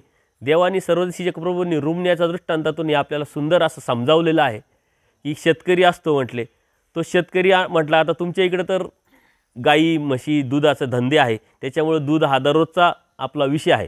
आणि ज्यांच्या घरात दूध दुभतं आहे, शेतकऱ्याच्या घरात शक्यतो दूध दुभतं असतं. आणि मग ते दूध काढणं, मुलांना पाजणं ही एक संस्कार, संस्कृती आपल्याकडं आपण आपल्या पूर्वजांनी जोपासलेली आहे. तर तो शेतकरीसुद्धा दररोज दूध काढायचा, आपल्या मुलाला पाजायचा. आता मुलं कशी असतात, चुकित्सक असतात, उत्सुकता असतात, त्यांना खूप प्रश्न पडतो. त्या मुलाने एकदा विचारलं, दादा म्हणजे दूध कसं असतं म्हटले. आता दूध दादा दररोज काढताय, दररोज पाजताय, पण आता शब्दात सांगायचं कसं, वर्णन करायचं कसं दूध कसं असतं. परंतु याच्या प्रश्नाचे उत्तर तर द्यावंच लागेल. त्याची शंका आहे, काहीतरी समाधान करावं लागेल. त्यांनी काय लॉजिक लावलं, दूध सफेद असतं. आता शेतीमध्ये राहिल्यामुळं मग बगळे वगैरे दिसतात, ते बगळा सफेदच असतो. ते म्हणले, बाळा दूध हे बगळ्यासारखं असतं. आता त्यांनी बगळा कुठं पाहिलेला असतो, तो म्हणते बगळा कशा असतो. आता बगळा म्हणे रुमण्यासारखा असतो. आता रुमणं तुम्हाला माहिती आहे, ते अवजार आहे पकडण्याचं, नांगरणी वखरणी करण्यासाठी किंवा पेरणी करण्यासाठी. म्हणले दूध हे बगळ्यासारखं असतं आणि बगळा हे रुमण्यासारखं असतं. आता शेतकरी म्हटल्यानंतर त्याच्या पुढं प्रश्न किंवा उदाहरणं तेच येणार अवजारांचे. ते म्हणले रुमण्यासारखं असतं. म्हणले रुमणं कसं असतं, म्हणले रुमणं असं असतं म्हटले. हात त्यांनी दाखवला, म्हणजे असं असतं का, तेवढ्या पुरतं ते पोरगं गप्प बसलं. ठीक आहे म्हटले, दादानी सांगितलं आता ते काही खोटं नाही आहे. मुलगा फिरत गप्पा मारत एकदा खेळत आपल्या अवजारं जिथं ठेवलेले असतात गोठ्यामध्ये तिथं जातो. त्याला तिथं दिसतं रुमणं. ते रुमणं त्यांच्या डोक्यात काय आहे, दूध बगळ्यासारखं, बगळं रुमण्यासारखं, रुमणं हे. मग आता मला दूध प्यायचं, ते त्या रुमण्याला दूध समजून प्यायला लागलं. आता ते रुमणं काय आणि दूध काय, किती जमीन आसमानचा फरक आहे. परंतु ते दूध प्यायला लागल्यानंतर त्याला दूध भेटेल काय, उलट त्याच्या हिरड्या रक्ताळतील. ते कडक असतं, लाकडाचं अवजार असतं. आता एक डोळस मनुष्य जात असतो, काय करतो हा मुलगा, म्हणे काय करू राहिला, म्हणे मी दूध पिऊ राहिला. अरे म्हणे हे दूध आहे का, हे रूम नाही. म्हणे गप्प बसा, माझ्या बापाने सांगितलं ते का खोटं आहे का म्हणे. तर आपली अशी मानसिकता, आपण चौकटीच्या बाहेर जातच नाही आणि आपण अभ्यास करण्याची ताकदच ठेवत नाही. मग ह्या बाबांनी हे सांगितलं, त्या बाबांनी हे सांगितलं, कोणी ऐकावं काय ऐकावं. तुम्हाला कोणी काय सांगितलं हे समजून घ्यायचं असेल तर तुम्हाला तुमचा अभ्यासक्रम तुम्हाला माहीत पाहिजे. बघा, शाळेमध्ये कॉलेजमध्ये गेल्यानंतर बोर्डाचे पेपर असतात किंवा शाळेचे पेपर असतात, 8वीचा 9वीचे 10वीचे 11वी 12वीचे पेपर असतात. त्याला अभ्यासक्रम असतो. पहिल्या 6 माहीचा जर पेपर असेल तर त्याला तोच अभ्यासक्रम असतो. पूर्ण वर्षाचा अभ्यासक्रम वेगळा असतो, 6 माहीचा वेगळा, ट्युटोरियल असतं 3-3 महिन्याचे, त्याचा अभ्यासक्रम वेगळा. आणि अभ्यासक्रमाव्यतिरिक्त एखादा प्रश्न जर टाकण्यात आलाच तो विद्यार्थी लगेच सर सर हे अभ्यासक्रमाव्यतिरिक्त आलेला प्रश्न आहे, हे तुम्ही शिकवलंच नाही आहे, या प्रश्न आला कसं काय. शिक्षकांच्या लक्षात येतं, शिक्षक काय निर्णय घेतो, अभ्यासक्रमाव्यतिरिक्त टाकलेला प्रश्न आहे यांनी लक्षात आणून दिलेलं आहे, तो काय करतो सर्वांना मार्क देऊन टाकतो, कारण चुकी त्याची झालेली. तसं अभ्यासक्रमातला आहे का अभ्यासक्रमातल्या बाहेरतला आहे हे समजण्यासाठी तुम्हाला अभ्यास करावा लागेल. त्या विद्यार्थ्याने अभ्यास केलेला आहे म्हटल्यानंतर त्याच्या लक्षात आलं का अभ्यासक्रमाच्या बाहेरचा प्रश्न आहे. तसं कोण साधू काय सांगतं हे समजण्यासाठी तुम्हाला अभ्यासक्रमात जावं लागेल, तुम्हाला अभ्यास करावा लागेल, तुम्हाला जाणून घ्यावं लागेल खरं काय खोटं काय योग्य काय अयोग्य काय. कारण जीवन तुमचं आहे, तुमच्या जीवनाच्या हिताचा प्रश्न आहे. आपण काय म्हणतो जन्ममृत्यूचा प्रश्न, जीवनाचा प्रश्न, असं कसं काय रिस्क घेता येईल, आपण कुठंच रिस्क घेत नाही. तसं धर्मसुद्धा रिस्क न घेण्याचा विषय आहे. परमेश्वरांनी रिस्क घेतलेली आहे, कारण ह्या निरानंद जीवाला आनंद देण्यासाठी परमेश्वरांनी जीवाची निवड करून सृष्टी निर्माण करून ह्या जीवाला मायेच्या तमातून काढलं आहे, स्वतः अवतार घेतला आहे आणि वाडीवाडी फिरून हे तत्त्वज्ञान आपल्याला सांगितलेलं आहे. आपण भाग्यवान आहोत का आपण परमेश्वराची भक्ती करतो, कारण भक्तीचे अनेक प्रकार आहे. जीवभक्ती आहे, देवता भक्ती आहे, भूतभक्ती आहे आणि परमेश्वर भक्ती आहे. सर्वश्रेष्ठ भक्ती परमेश्वराची आहे आणि ही सर्व परमेश्वराने दिलेली परमेश्वराची भक्ती हीच खरी भक्ती आहे आणि हाच खरा धर्म आहे. का तर स्वामी श्री चक्रधरांनी जे तत्त्वज्ञान सांगितलं, द्वापरयुगात श्री कृष्ण महाराजांनी सांगितलं, गीतेच्या पहिल्याच अध्यायामध्ये परमेश्वर तत्त्वज्ञान सांगत असताना इतिहास पण सांगतात की हे तत्त्वज्ञान मी कधी कधी केव्हा केव्हा कोणाला सांगितलं आणि ते कसं चालत आलं. याचा अर्थ सृष्टीच्या आरंभापासूनचा हा धर्म आपल्यापर्यंत पोहोचला. म्हणजे आपण किती मोठ्या धर्मात आहोत, परंतु आपल्याला ते माहीत नसल्यामुळे आपल्या पुढच्या पिढीला तो सांगता येत नाही, देता येत नाही. म्हणून बऱ्याच ठिकाणी मी बघितलं मुलामुलींना उपदेशी नाही. मुलगा 5 वर्ष झाला 4 वर्ष झाला का आपण लगेच शाळेत घालतो. एक योग्य वय असतं. मुलगी किंवा मुलगा योग्य वयामध्ये आलं 20, 25, 24 वर्षाचं का आपण लग्न त्याचं करून देत असतो. प्रत्येक वेळेचं वयाचं भान ठेवून ते वय पकडण्याचा प्रयत्न करतो. शास्त्रांनी सुद्धा आपल्या जीवाचं वय सांगितलेलं आहे. 8 वर्षानंतर विकल्पाचं कर्म चालू होतं, त्याच्या कर्मातून त्याला भोग तयार चालू होतात. म्हणून 8व्या वर्षीच परमेश्वर भक्ती आपण केली पाहिजे. आता अन्य लोकांना सांगितलं तर ते लगेच ॲक्सेप्ट करतील काय, कारण ही जी बोध आणि बोधशक्ती परमेश्वराकडून येत असते. आता मी सांगितलं म्हणजे तुम्हाला लगेच कळेल, तुम्हाला लगेच समजेल अशातला अजिबात भाग नाही. MECBवरून लाईट असेल तर बटन दाबलं तर लाईट लागेल, MECBवरूनच लाईट नाही आहे, किती बटनं दाबले लाईट लागेल का. तसं परमेश्वराची कृपा जर असेल ज्या व्यक्तीवर त्या जीवावर, त्याला हे लगेच कळेल समजेल. त्याचं बटन दाबलं की अरे हे सांगताय बरोबर आहे, गीता सांगताय, प्रमाण सांगताय, सूत्रपाठ सांगताय, लीळाचरित्र सांगताय, ते आपण कधीतरी वाचलेलं असतं कधीतरी पाहिलेलं असतं, त्याची टूप पेटते आणि तो लगेच धर्माला करण्यासाठी ॲक्सेप्ट करण्यासाठी स्वीकारण्यासाठी तयार होतो. कारण धर्म हा बुद्धिवाद्यांचा आहे. जो विचार करेल, जो चिंतन करेल, जो अभ्यास करेल त्याला समजणार आहे, त्याला कळणार आहे. न विचार करणाऱ्याचा धर्मही नाही आहे आणि त्यांच्यापर्यंत धर्म पोचू पण शकत नाही. जरी पोचला तरी जसा आहे तसा पोचू शकत नाही. त्याच्यामुळं ज्ञान आणि अभ्यास हा प्रत्येक गोष्टीचा जसा भाग आहे तसा धर्माचा सर्वात मोठा भाग आहे. आपण श्रद्धा ठेवतो, परंतु ती श्रद्धा अज्ञानरूपी असेल तर ती अंधश्रद्धेत जाईल. श्रद्धा आपण कधी कोणावर ठेवतो का. तुम्ही जर घरातून सकाळी निघाले फ्रेश होऊन थोडा स्टँडवर जाऊन उभे राहिले आणि कोणीतरी तुमचा मित्र किंवा ओळखीचा तरी आला, तो म्हटला बस गाडीवर जाऊन येऊ, तर आपण त्याला 50 प्रश्न विचारतो. कुठं जायचं आहे, किती वेळ लागेल आणि खरंच येणार आहे का. तो दररोजचा मित्र आहे तुमचा, त्याच्याबरोबर 1000 वेळा प्रवास केलेला आहे, परंतु त्यांनी तुम्हाला सांगितलं तुम्ही सहजासहजी त्याच्यावर विश्वास ठेवत नाही. 50 प्रश्न विचारून जोपर्यंत तुमचं क्लिअरिफिकेशन होत नाही, गॅरंटी येत नाही तोपर्यंत त्याच्या गाडीत सुद्धा बसत नाही तुम्ही. तुम्हाला गॅरंटी वाटेल का खरा बोलतोय, फक्त 40 गावाला जाऊन यायचं, 1 तासातच काम, 1 तासात आपण येऊ शकतो, मग त्याच्या गाडीत बसावं. आणि कधीतरी गोड गोड बोलून त्याने आपल्याला फसवलं असेल, आता तो खरंच बोलत असेल ना तरी आपण त्याच्या गाडीत बसतो. तू अजिबात नको, तू मला मागच्या वेळेस फसवलं. कारण अनुभवातून माणूस पुढे जात राहतो की नाही. त्याच्यामुळं ते लांडगा आला रे लांडगा आल्याची गोष्ट तुम्ही कधीतरी ऐकलेली असेल. एक मुलगा असतो गावामध्ये, आता काही असतात जरा एन्जॉय करणारे, लोकांना कामाला लावायचं, बेरड मुलं. तो काय करायचा का ते गुराखी वगैरे राहायचे, शेळ्या पाळणारे, जनावरं पाळणारे. तो वरती डोंगरावर जायचा आणि म्हणायचा लांडगा आला लांडगा आला लांडगा आला. आता लांडगा आलेला नसतो, पण यांची धावपळ करायची, मौज मजा करायची म्हणून आता ते धावपळ करायला लागले. तर धावपळ करायला लागल्यानंतर त्याचे बी जनावरं असतात, तो बी त्यांच्यामधलाच असतो, पण तो यांची टिंगल घ्यायची, यांची हौस करायची म्हणून तो यांना फसवत असतो किंवा घाबरवत असतो. त्या घाबरल्याने तो ते जनावरं ते दुसरे घेऊन जातात, हा मस्त चारीत असतो. तो कशी मजा केली, कशी मजा केली. एकदा काय झालं, खरंच लांडगा आला, खरंच लांडगा आला आणि तो ओरडू राहिला, लांडगा आला, लांडगा आला. तो आता आपलं सुरक्षित राहण्यासाठी तो सहाय्यता मागू राहिला. तो म्हणतो याचं नेहमीच आहे, हा फसवतो, आता जाऊ द्या, काहीच करायचं नाही. तोही फसला आणि यांना फसवलं ना. आपण फसू नये याची सर्वात जास्त भौतिक जगामध्ये काळजी घेत असतो. तुमच्या इकडं आता कपाशी पिकते, मका पिकते, त्याच्यामध्ये सुद्धा जाती असतील. कोणत्या जातीचं वाण किती जास्त पीक देतं, कमी पाण्यामध्ये रोगप्रतिकारशक्ती कोणती जास्त असते, त्याचा वाणच तुम्ही आणता. तो अनुभव असेल तरच ते पिकवतात. कोणत्या वेळेस कोणत्या सीझनला तिची लागवड करायची. आता तुम्ही कपाशीची लागवड नाही करू शकत कारण सीझन संपून गेला. तर प्रत्येक वेळेची वेळ पकडली जाते. तसं धर्माची सुद्धा एक वेळ आहे. ज्यावेळेस आपण संसार करतो, प्रपंच करतो, करिअर, अभ्यास आणि प्रगती, भौतिक प्रगतीचा आश ठेवून आपण प्रयत्न करत राहतो, पळत राहतो, तीच वेळ असते धर्माची, धर्माच्या ज्ञानाची. जो अवसर विषयाला तोच अवसर ब्रह्मविद्येला, जी वेळ संसाराला तीच वेळ धर्माला. परमेश्वराचं हे तत्त्व आहे. म्हणून योग्य वेळी योग्य गोष्टी करायच्या असेल तर त्या आपण धर्म कधीच आपल्यापासून जात नाही, आपल्यापर्यंत पोचला आहे. ती परमेश्वराची कृपा आहे.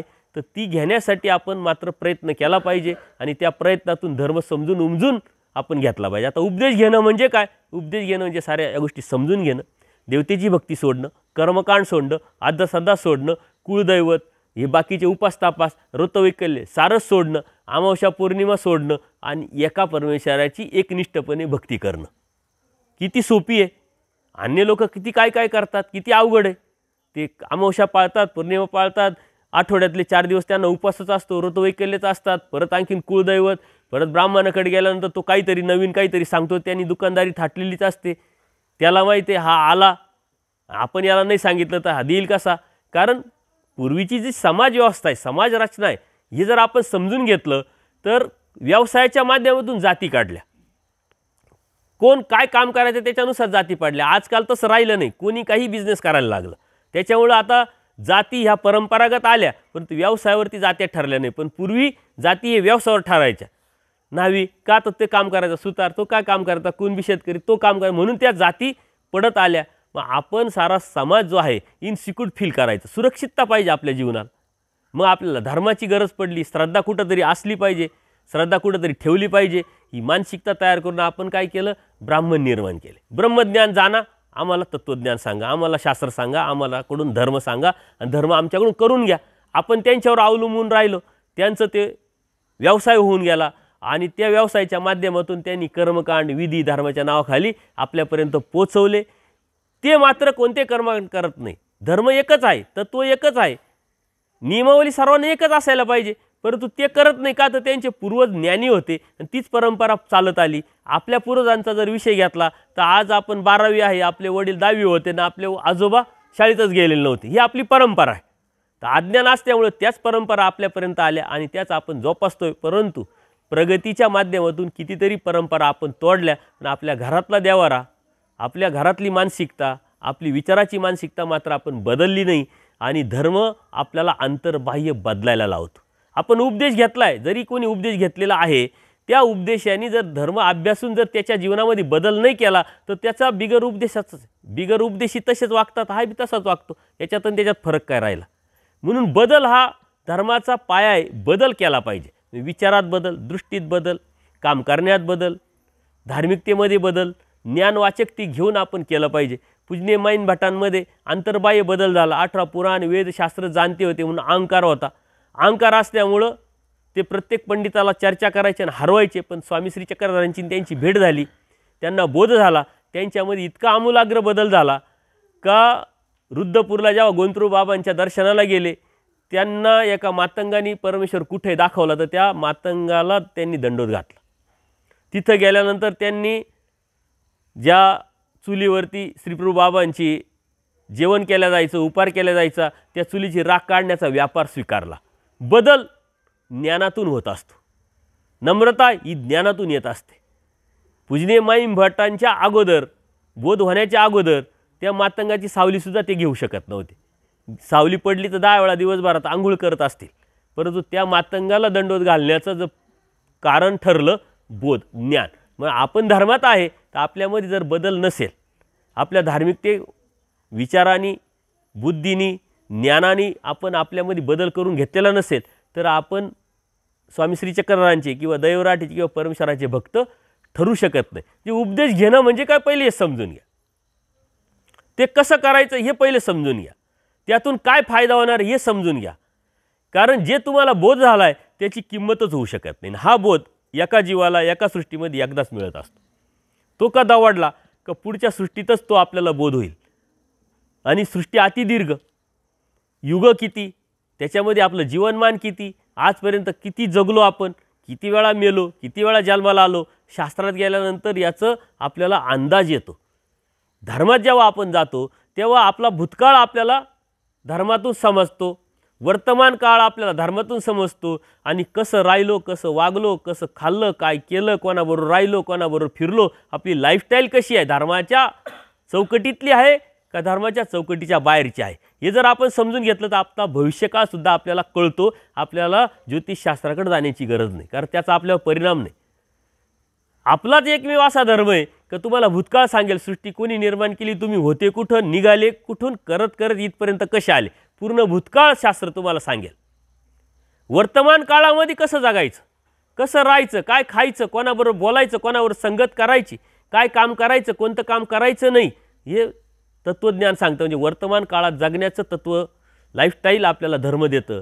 आणि कसं जगल्यानंतर तुम्हाला काय भेटणार आहे भविष्यकाळसुद्धा धर्मात सांगतो. असं कोणत्याही धर्मात कुठंही सांगितलेलं दिसत नाही. जीव, देवता, प्रपंच आणि परमेश्वर चारही पदार्थ फक्त आणि फक्त आपल्या धर्माचे हे 4 खांब परमेश्वरांनी सांगितलेले आहे. कारण ते परमेश्वर निर्मित असलेला धर्म परिपूर्ण असल्यामुळे तो आपल्यापर्यंत आलेला आहे.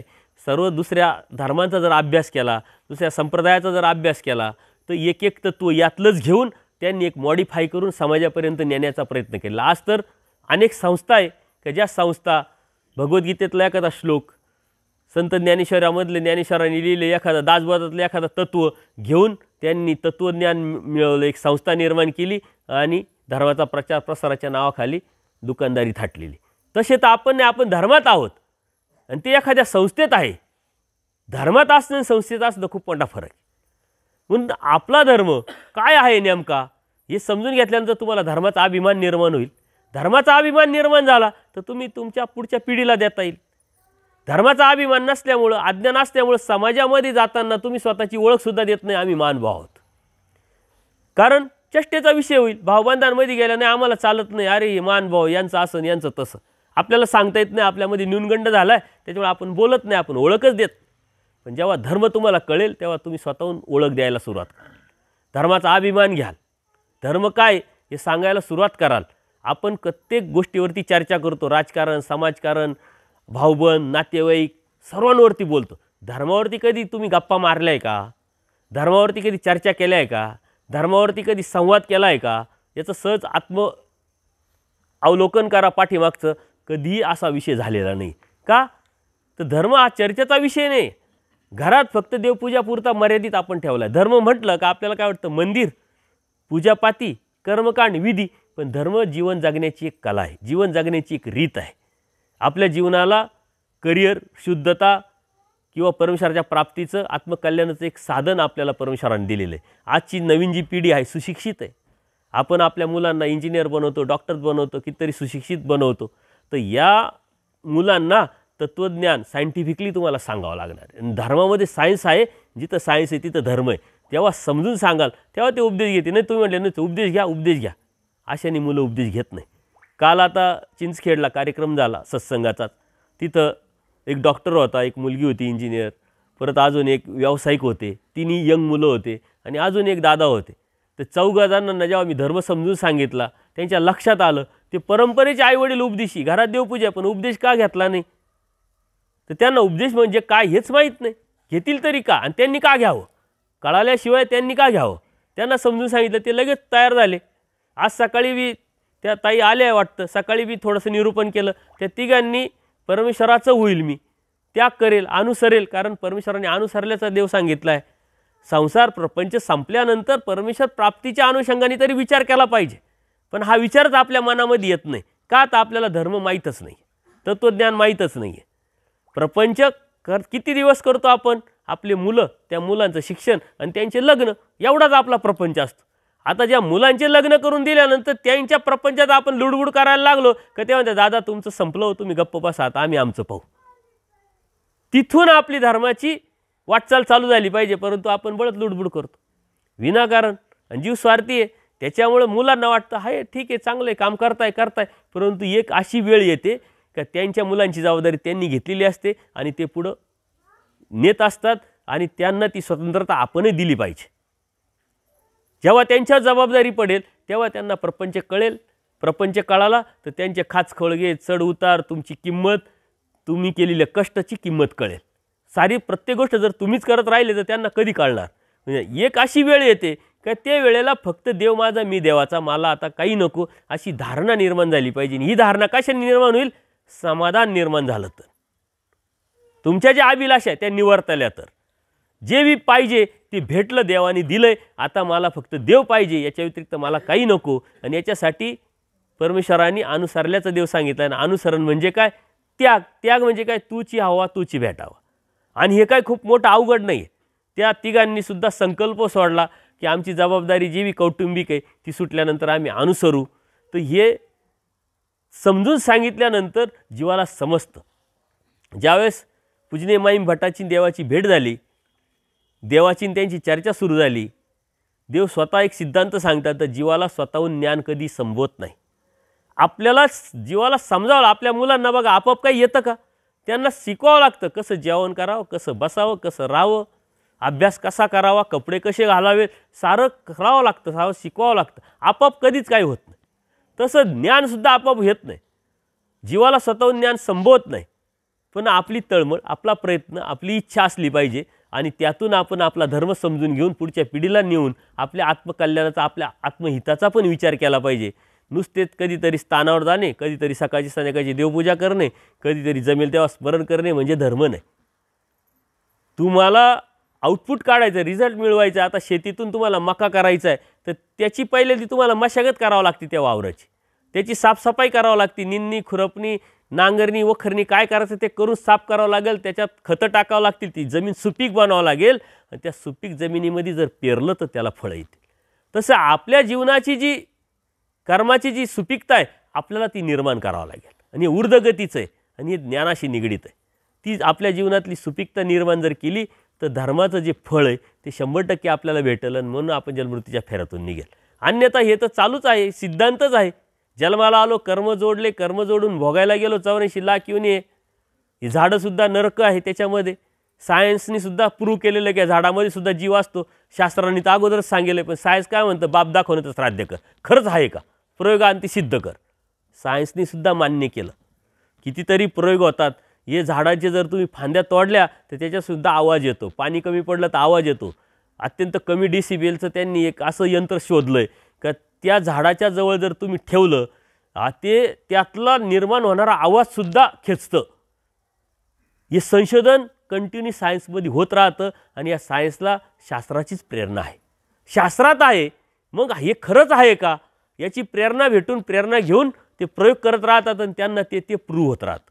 84 लाख येऊन सांगितली आहे, शास्त्राने सांगितली आहे. डिस्कवरी चॅनल तुम्ही बघितल्यानंतर टी व्ही तुमच्या लक्षात येईल की तरी असे प्राणी आपण कधी पाहिले नाही, त्यांची नावं माहीत नाही.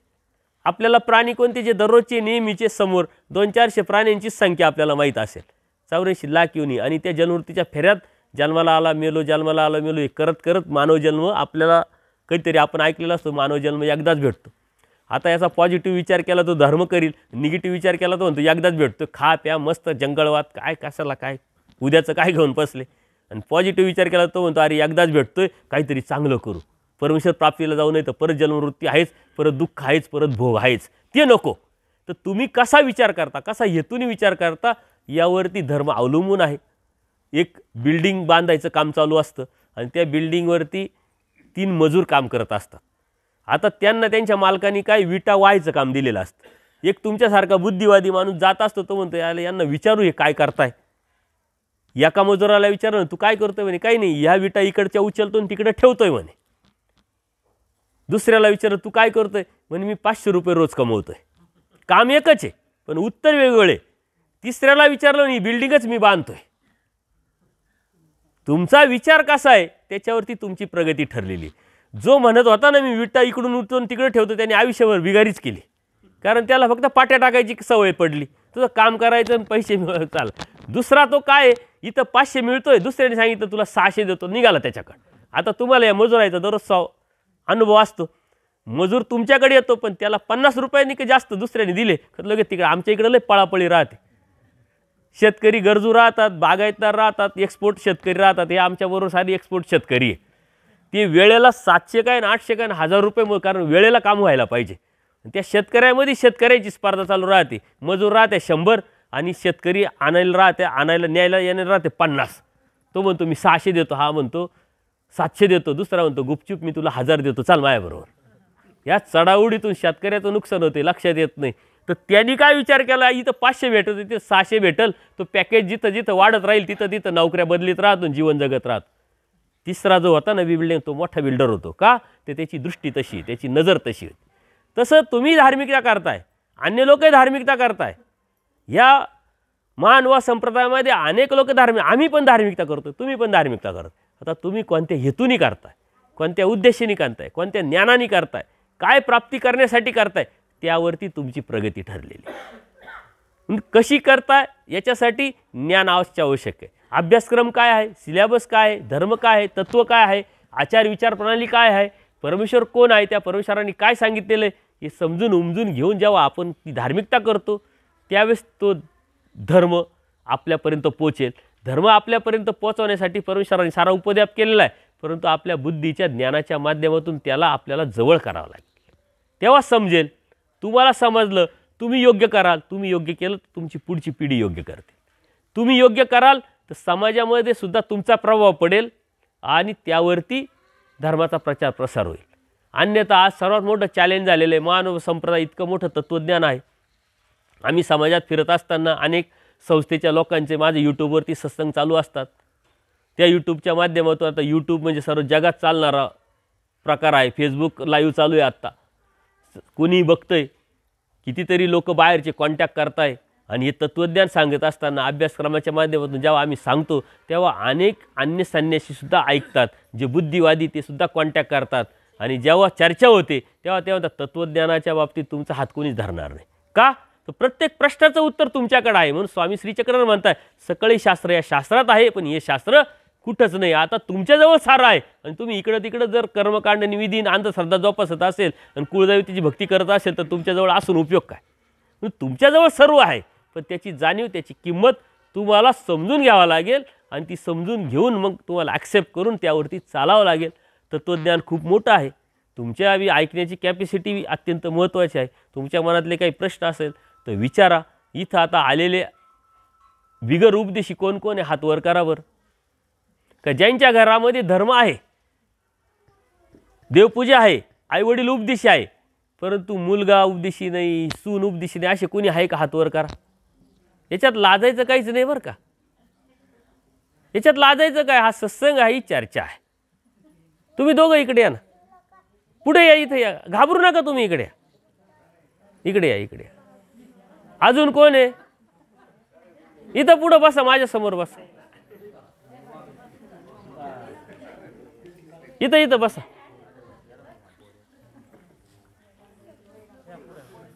अजून कोण आहे बसा इथं बसा. या ताई आहे का हां बसा. बघा तुमच्या घरामध्ये देवपूजा आहे बरोबर. तुमचे आईवडील उपदेशी आहे रवी रवी शांत. तुमचे आईवडील उपदेशी आहे. तुम्ही भाग्यवान आहात का ज्या घरामध्ये धर्म आहे धार्मिकता आहे आईवडील उपदेशी आहे. परंतु ते तुम्ही समजून घेतलं नाही गरज वाटली नाही किंवा कामाच्या गाराड्यामध्ये तुम्हाला वेळच भेटला नाही. आलं का लक्षात. आता हे जे मी तुम्हाला सांगितलं धर्म काय याच्यामध्ये तुम्हाला उपदेश घेणं म्हणजे काही डोक्यावर डोंगर घेऊन काही कठीण वाटतं काही अडचणीचं वाटतं का. तुम्ही आजपर्यंत का उपदेश घेतला नाही हे सांगा मला. तुमच्या घरामध्ये देवपूजा आहे आईवडील उपदेशी आहे तुमच्या आईवडिलांना तुमची निष्ठा आहे का आहे ना. मग ते योग्य करतात की अयोग्य करतात मग योग्य करता तर आजपर्यंत काय ॲक्सेप्ट केलं नाही तुम्ही? तसं भासलं नाही म्हणजे वेळ आली नाही, गरज वाटली नाही, चर्चा झाली नाही, समजलं नाही, कळालं नाही, बरोबर की नाही? हाच भाग आहे ना. परंतु तुम्ही वेल एज्युकेटेड आहात, तुम्ही आज ॲडव्हान्स टेक्नॉलॉजीमध्ये जगताय. तुम्ही मोबाईल जर घ्यायचा ठरला तर तुम्ही काय विचार करता? नाही, चांगला नाही, फॉरवर्ड व्हर्जिन बघता की नाही? Forward virgin. तुम्ही फॉरवर्ड व्हर्जिनमध्ये जगणारे माणसं, सायंटिफिक सायन्स प्रॅक्टिकल जीवन जगणारे माणसं, तुमच्या हिताच्या कारणे, तुमच्या आत्मकल्याणाच्या अनुषंगाने तुमच्या घरामध्ये सारं असताना तुम्ही ॲक्सेप्ट करत नाही आणि तुम्ही साऱ्या समाजामध्ये चांगलं आहे ते शोधण्याचा प्रयत्न करताय, ही तुमची चुकी आहे. म्हणजे उपदेश घेणं म्हणजे काही विषय नाही आहे. तुम्ही असे बी कर्मकांड इतर करतच नसतील, कारण घरामध्ये दुसरे देव आहे का? दुसरे देवच नाही, फक्त कुळदैवतेचा फोटो आहे. तुम्हाला आता ही कुळदैवत आणि मूळदैवत याच्यातला फरक कळाला का? माझं एक पुस्तक आहे, माझ्याकडे गीता आणि सूत्रपाठ मी मोफत देत असतो. ऐकून घ्या, गीता आणि सूत्रपाठ मी मोफत देत असतो. मी 4 पुस्तकं लिहिलेले. ताई, ओ ताई, मी बोलतोय तर मलाच बोलू द्या. तुमच्या बोलण्याची संधी दिल्यानंतर तुम्ही बोला. मी 4 पुस्तकं लिहिलेली. त्याच्यात भक्ती मार्ग समज गैरसमज एक पुस्तक आहे. त्याच्यामध्ये कुळदैवतेचा इतिहास मी सांगितलेला आहे. 7 ऋषीमुनी आपल्या धर्मामध्ये होऊन गेले आणि त्या 7 ऋषीमुनींच्या माध्यमातून हे कुळ तयार झालेले. अलग लक्षात. आणि ते ऋषीमुनी ज्या देवतेची भक्ती करायचे त्याच देवतेची भक्ती आपण त्या कुळात करत आलो. परंतु त्याची परंपरा पूर्वी काय होती? क्षत्रिय आणि ब्राह्मण या 2च परंपरा ते चालवत होते, कारण त्यांचंच प्राबल्य होतं. क्षत्रियांना ब्राह्मणांची गरज पडायची आणि ब्राह्मणांना क्षत्रियांची गरज पडायची. शूद्र आणि वैश्य हे कर्मावरती या सर्व प्रकार आहे. भगवद्गीतेमध्ये कर्माने ब्राह्मण, क्षत्रिय, वैश्य आणि शूद्र ठरले गेले. स्वामी श्रीचक्रांनी सांगितलं आहे की कर्म चांडाळापेक्षा जात चांडाळ चांग. एखादा ब्राह्मण जातीत जन्माला आलेला आहे, परंतु त्याचं कर्म जर वाईट असेल आणि एखादा खालच्या जातीत जन्माला पण त्याचं कर्म चांगलं असेल तर तो ब्राह्मण आहे. आज ब्रह्मज्ञान जाणणारा ब्राह्मण. इथं जातीशी काही मतलब नाही. जाती तर नंतर राजकारणामुळं म्हणा, समाजकारणामुळं म्हणा किंवा व्यवसायामुळं म्हणला त्याला बूस्ट देण्यात आल्या आणि जातीमध्ये आपण विखरल्या गेलो. जातीत विखरल्या गेलो म्हणून धर्मातून आपण बाहेर फेकले गेलो. आपण धर्मावरती जाणं गरजेचं आहे. धर्म भगवद्गीतेत आहे.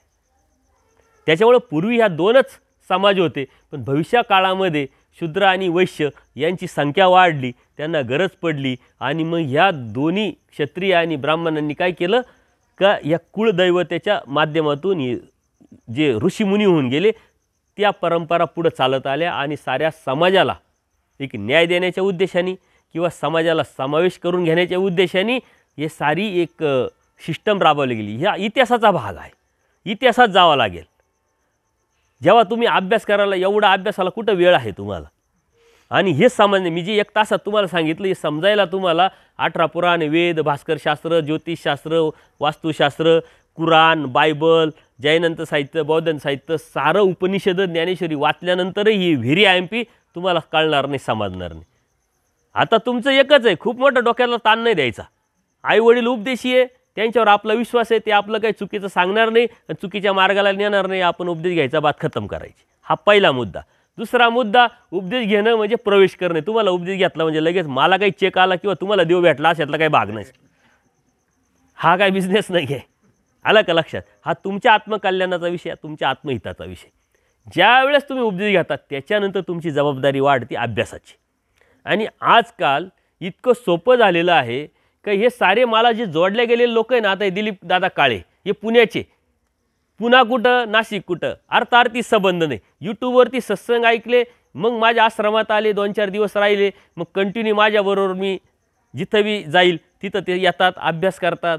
रवींद्र पाटलांचं तसंच माझ्याबरोबर ही सारी जी मंडळी आहे ही सारी यूट्यूबच्या माध्यमातून पुऱ्या महाराष्ट्रामध्ये मला यूट्यूबच्या माध्यमातून लोक जोडले गेलेले. तुम्ही यूट्यूबवरती जाऊन एक अभ्यासक्रमाच्या माध्यमातून सत्संग ऐकू शकता. दररोज एक ऐका, 4 दिवसातून एक ऐका. तुमच्या मनातले प्रश्न, गैरसमज आपोआप दूर होतील आणि जेव्हा ते दूर दूर होत राहतील तेव्हा तुमच्या जीवनामध्ये जी स्थौर्य आहे, जी स्थिरता आहे, जी स्वस्थता आहे ती आपोआप येईल. आज तुमच्याकडे सारं आहे परंतु स्वस्थता नाही. का? तर काय नेमकं मिळवायचं हेच आपल्याला माहीत नाही. आपल्या जीवनाचा उद्देश काय, टार्गेट काय, ध्येय काय हेच आपल्याला माहीत नाही. सर्व आहे, सुबत्ता आहे, परंतु डिस्टर्ब आहे.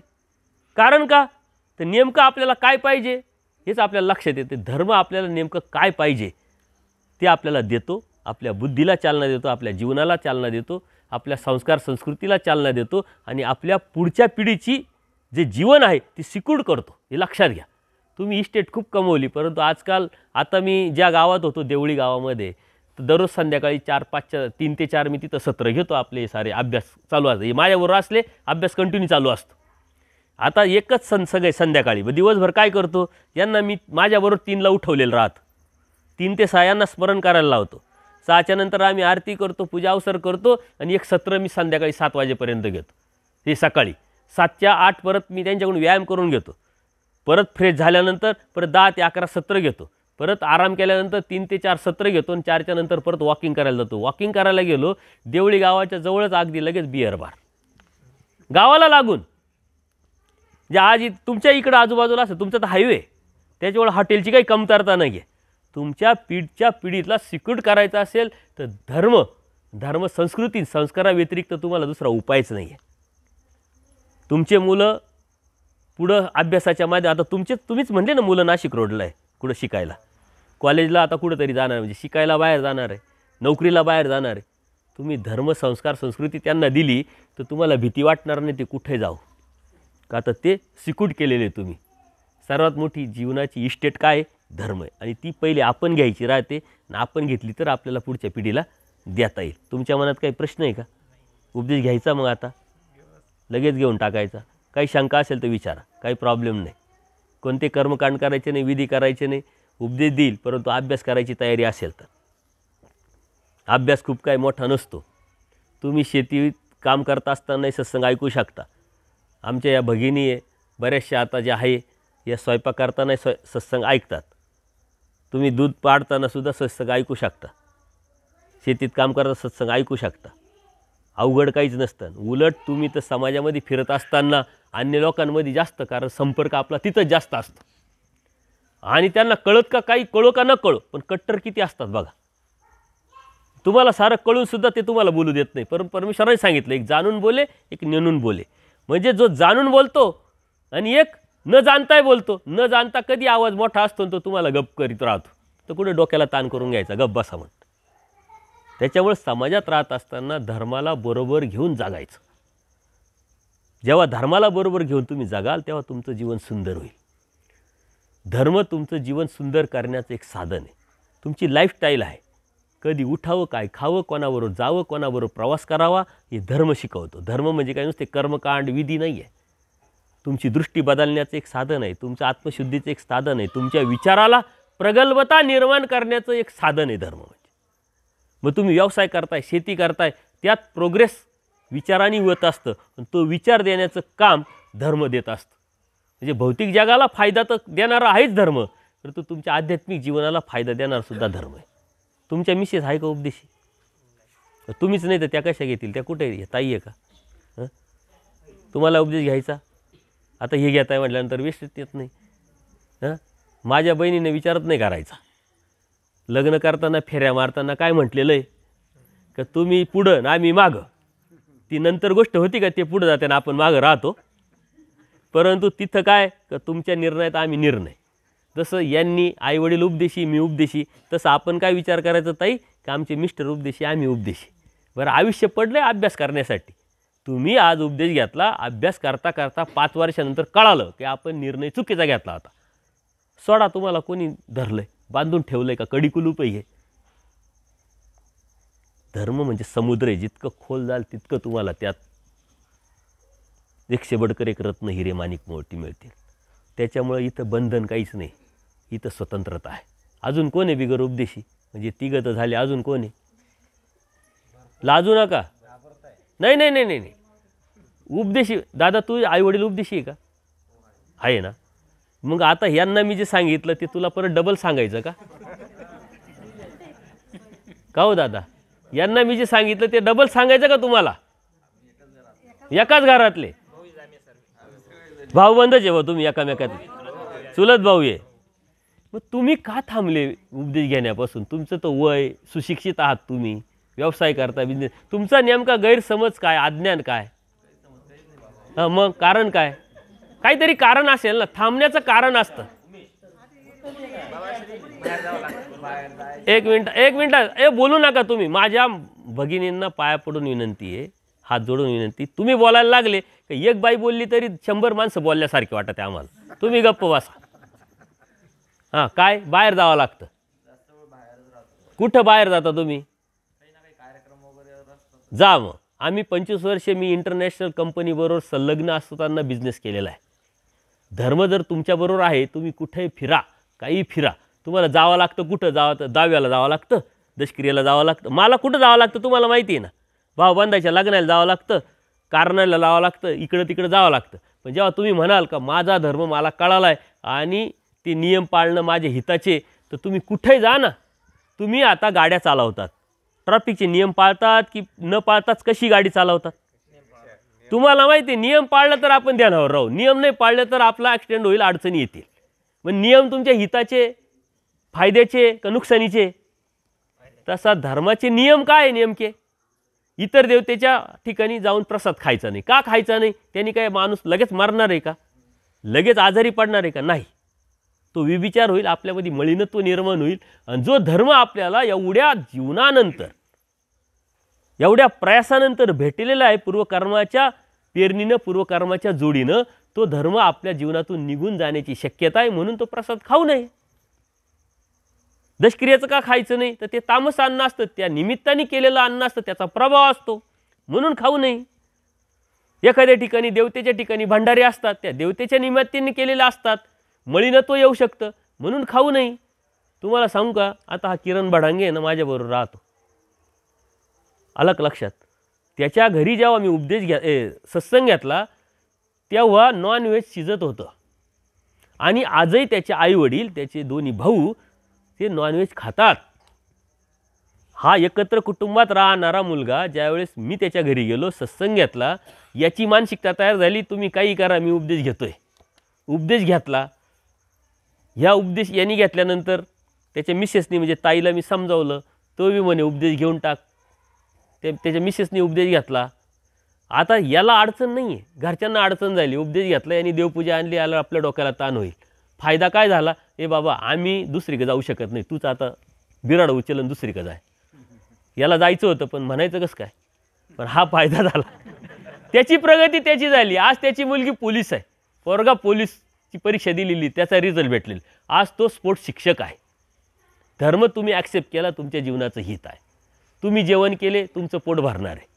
प्रत्येकाचे कर्म वेगळे आहे. आजही त्याचे आईवडील, त्याचे भाऊ नॉनव्हेज खातात. समोर उदाहरण आहे, अनेक अशी उदाहरणं तुम्हाला देता येईल. हे गोळेगाव म्हणून यांचं गाव आहे. वाडवडील, आईवडील उपदेशी होते, देवपूजा, पण नवीन पिढी कोणी उपदेशी नव्हते. संपर्क आला, मी सत्संगाला जायला लागलो. नाशिकपासून 60 ते 70 किलोमीटर त्यांचं गाव आहे. दर शनिवारी मी सत्संगाला जायचं, किरणदादा माझ्याबरोबर असायचे. मी गेल्यानंतर हे गोळा व्हायचे. आज यंग मुलं, आता हा इंजिनियर आहे, हा बिल्डर आहे, हा द्राक्ष एक्सपोर्टर आहे, हा बी द्राक्ष एक्सपोर्टर आहे.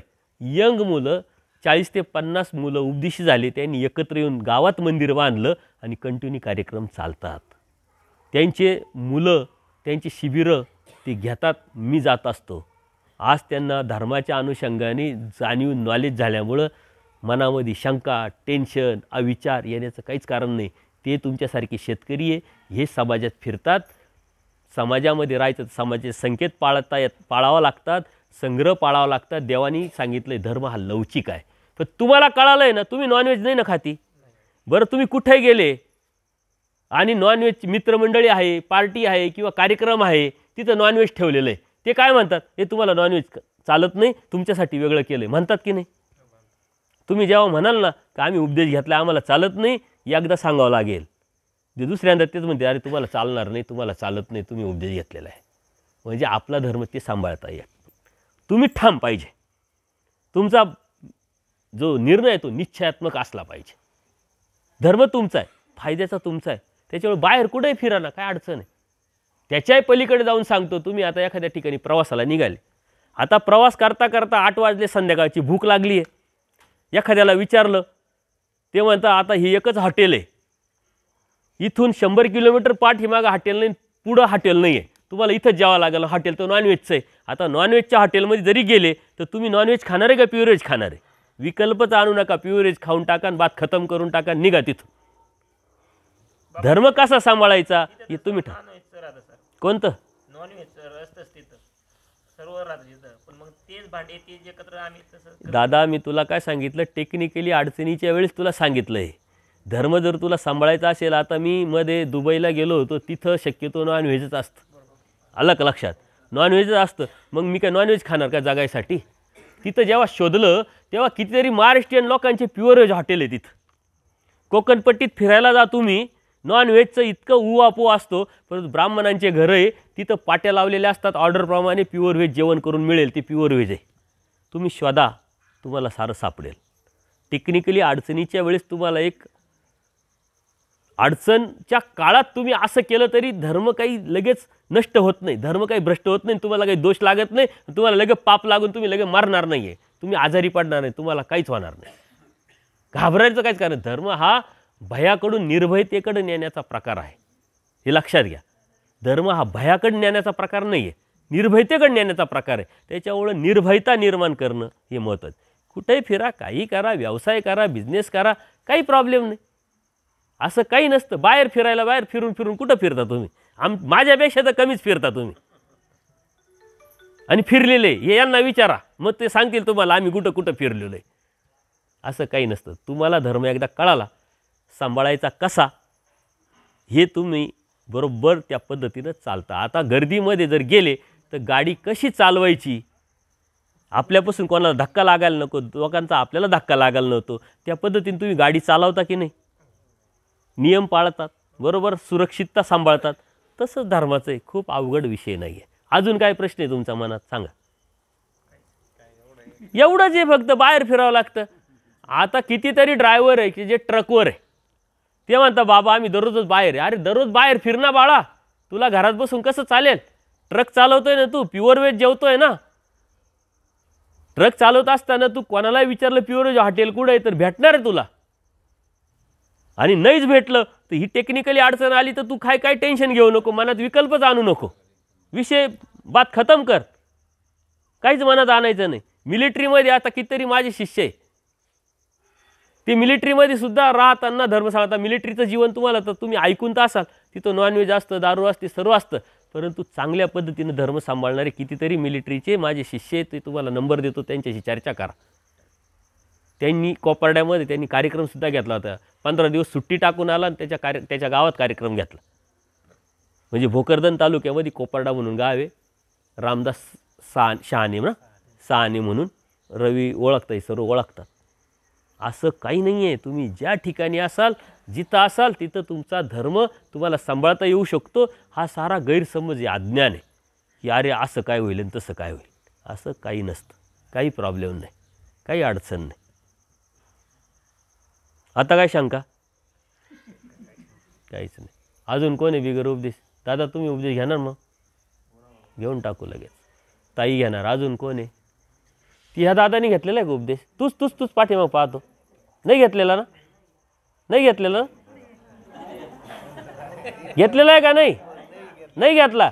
मग तू का सांगत नाही मी नाही उपदेश घेतला म्हणून? आणि मला माहिती आहे ना, मला अंदाज आला तो इकडं तिकडं पाहतोय, काय करू कन्फ्युजनमध्ये. सांगू का नको मी ओळखलं त्याला. काय अडचण आहे? इकडे पुढे.